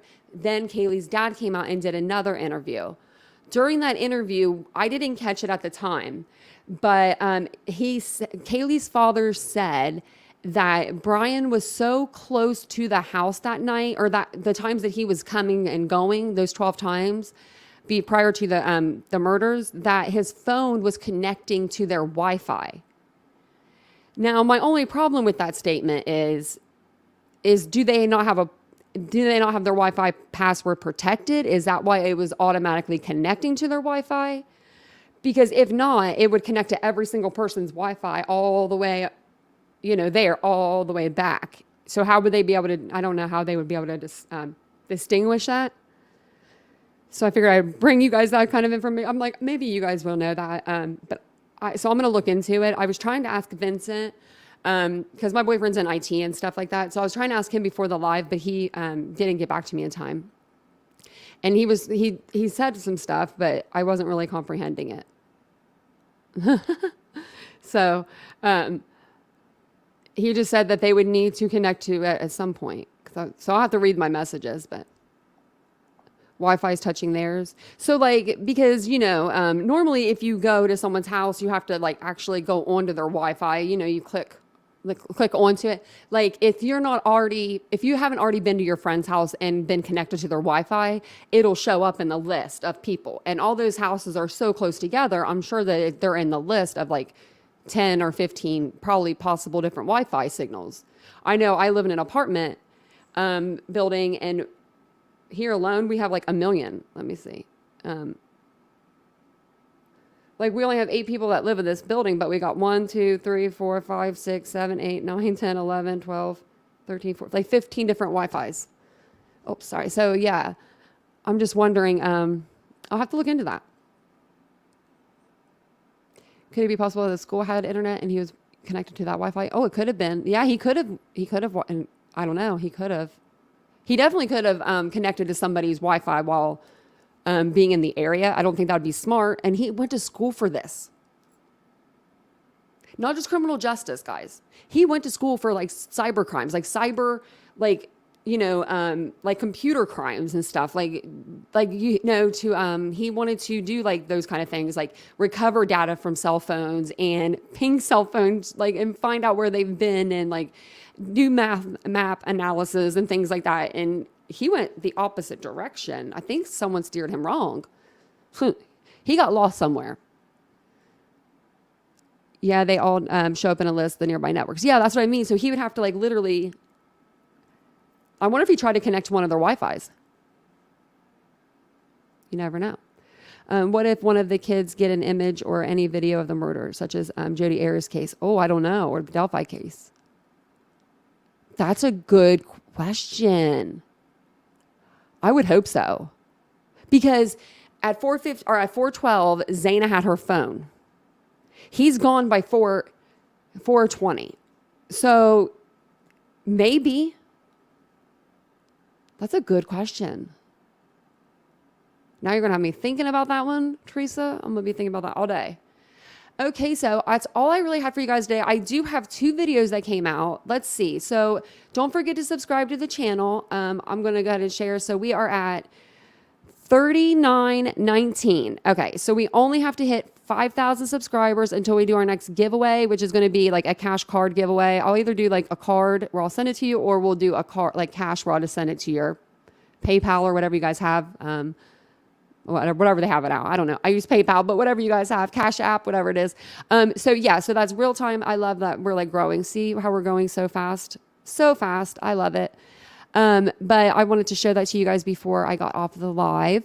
Also, don't forget, like I said, to like the video if you could. Subscribe to the channel if you like true crime. We're here every day at 10:15 discussing, cold cases, new cases, every kind of case. I'm going to be throwing some more cases at you guys here soon too. There for a while, I was doing like 6 cases at a time, it seemed like.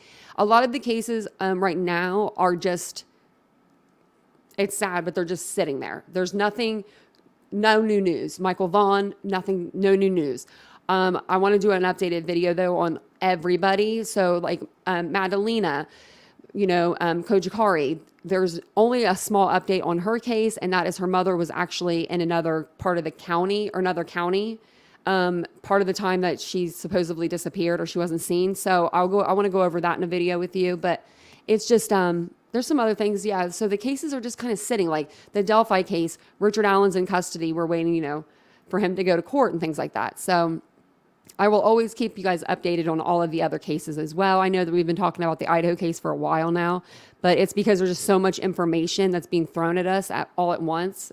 It's like, where do we start?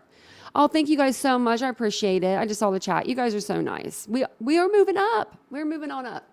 I've been really excited about it. I started my channel like 3 years ago. I started with trauma related things like that. I'm still doing that kind of stuff as well. But I moved over to true crime August actually. The first week of September, I was at 179 subscribers. And we are at 39.20 right now. So that's a lot of growth. So I've been working really hard. Hopefully you guys like the videos, you like the channel, you like the creator, because I'll be here for a while. Also, I have a boutique. I always forget to tell you guys about my boutique. I have a boutique. It's called Poppy and Ari. There's banner is on the bottom there if you ever want to check it out. There's my dog barking there. If anyone has missed her barking, she just barked. I don't know if you heard her. But I do have a boutique. It's called Poppy and Ari. It's a cute little fashion boutique for women, for men, for everybody. And I have candles, bath, home, and clothing. So if you guys want to check that out, you guys are more than welcome to. I appreciate you guys so much. Delphi has court on Friday. Thank you for reminding me, because I have a Post-it note, and I don't know if I have that one on my little Post-it. I appreciate that, Teresa. Oh, thank you, Pendizzy.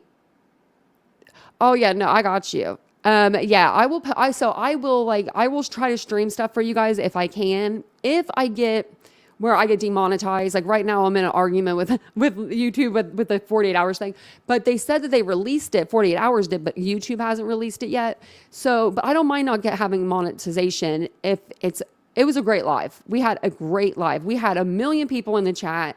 We had a good, video going. I was like, I don't mind. I'll play it. As long as I don't get struck, I'll play something for you guys. I break the rules a little. So, but that's true crime. You got to push the buttons. You got to break the rules a little bit. So, I thank you so much. It's at 10 a.m. Oh, thank you. You guys are the best. I know that when Brian Kohberger got arrested, you guys came in the chat and was like, someone just got arrested. I was like, what? We were on a live. So you guys have a wonderful rest of your day. I hope you guys had a little bit of a good time with me today. Like the video, like I said, subscribe to the channel. And as always, be careful out there and stay safe. Love you guys.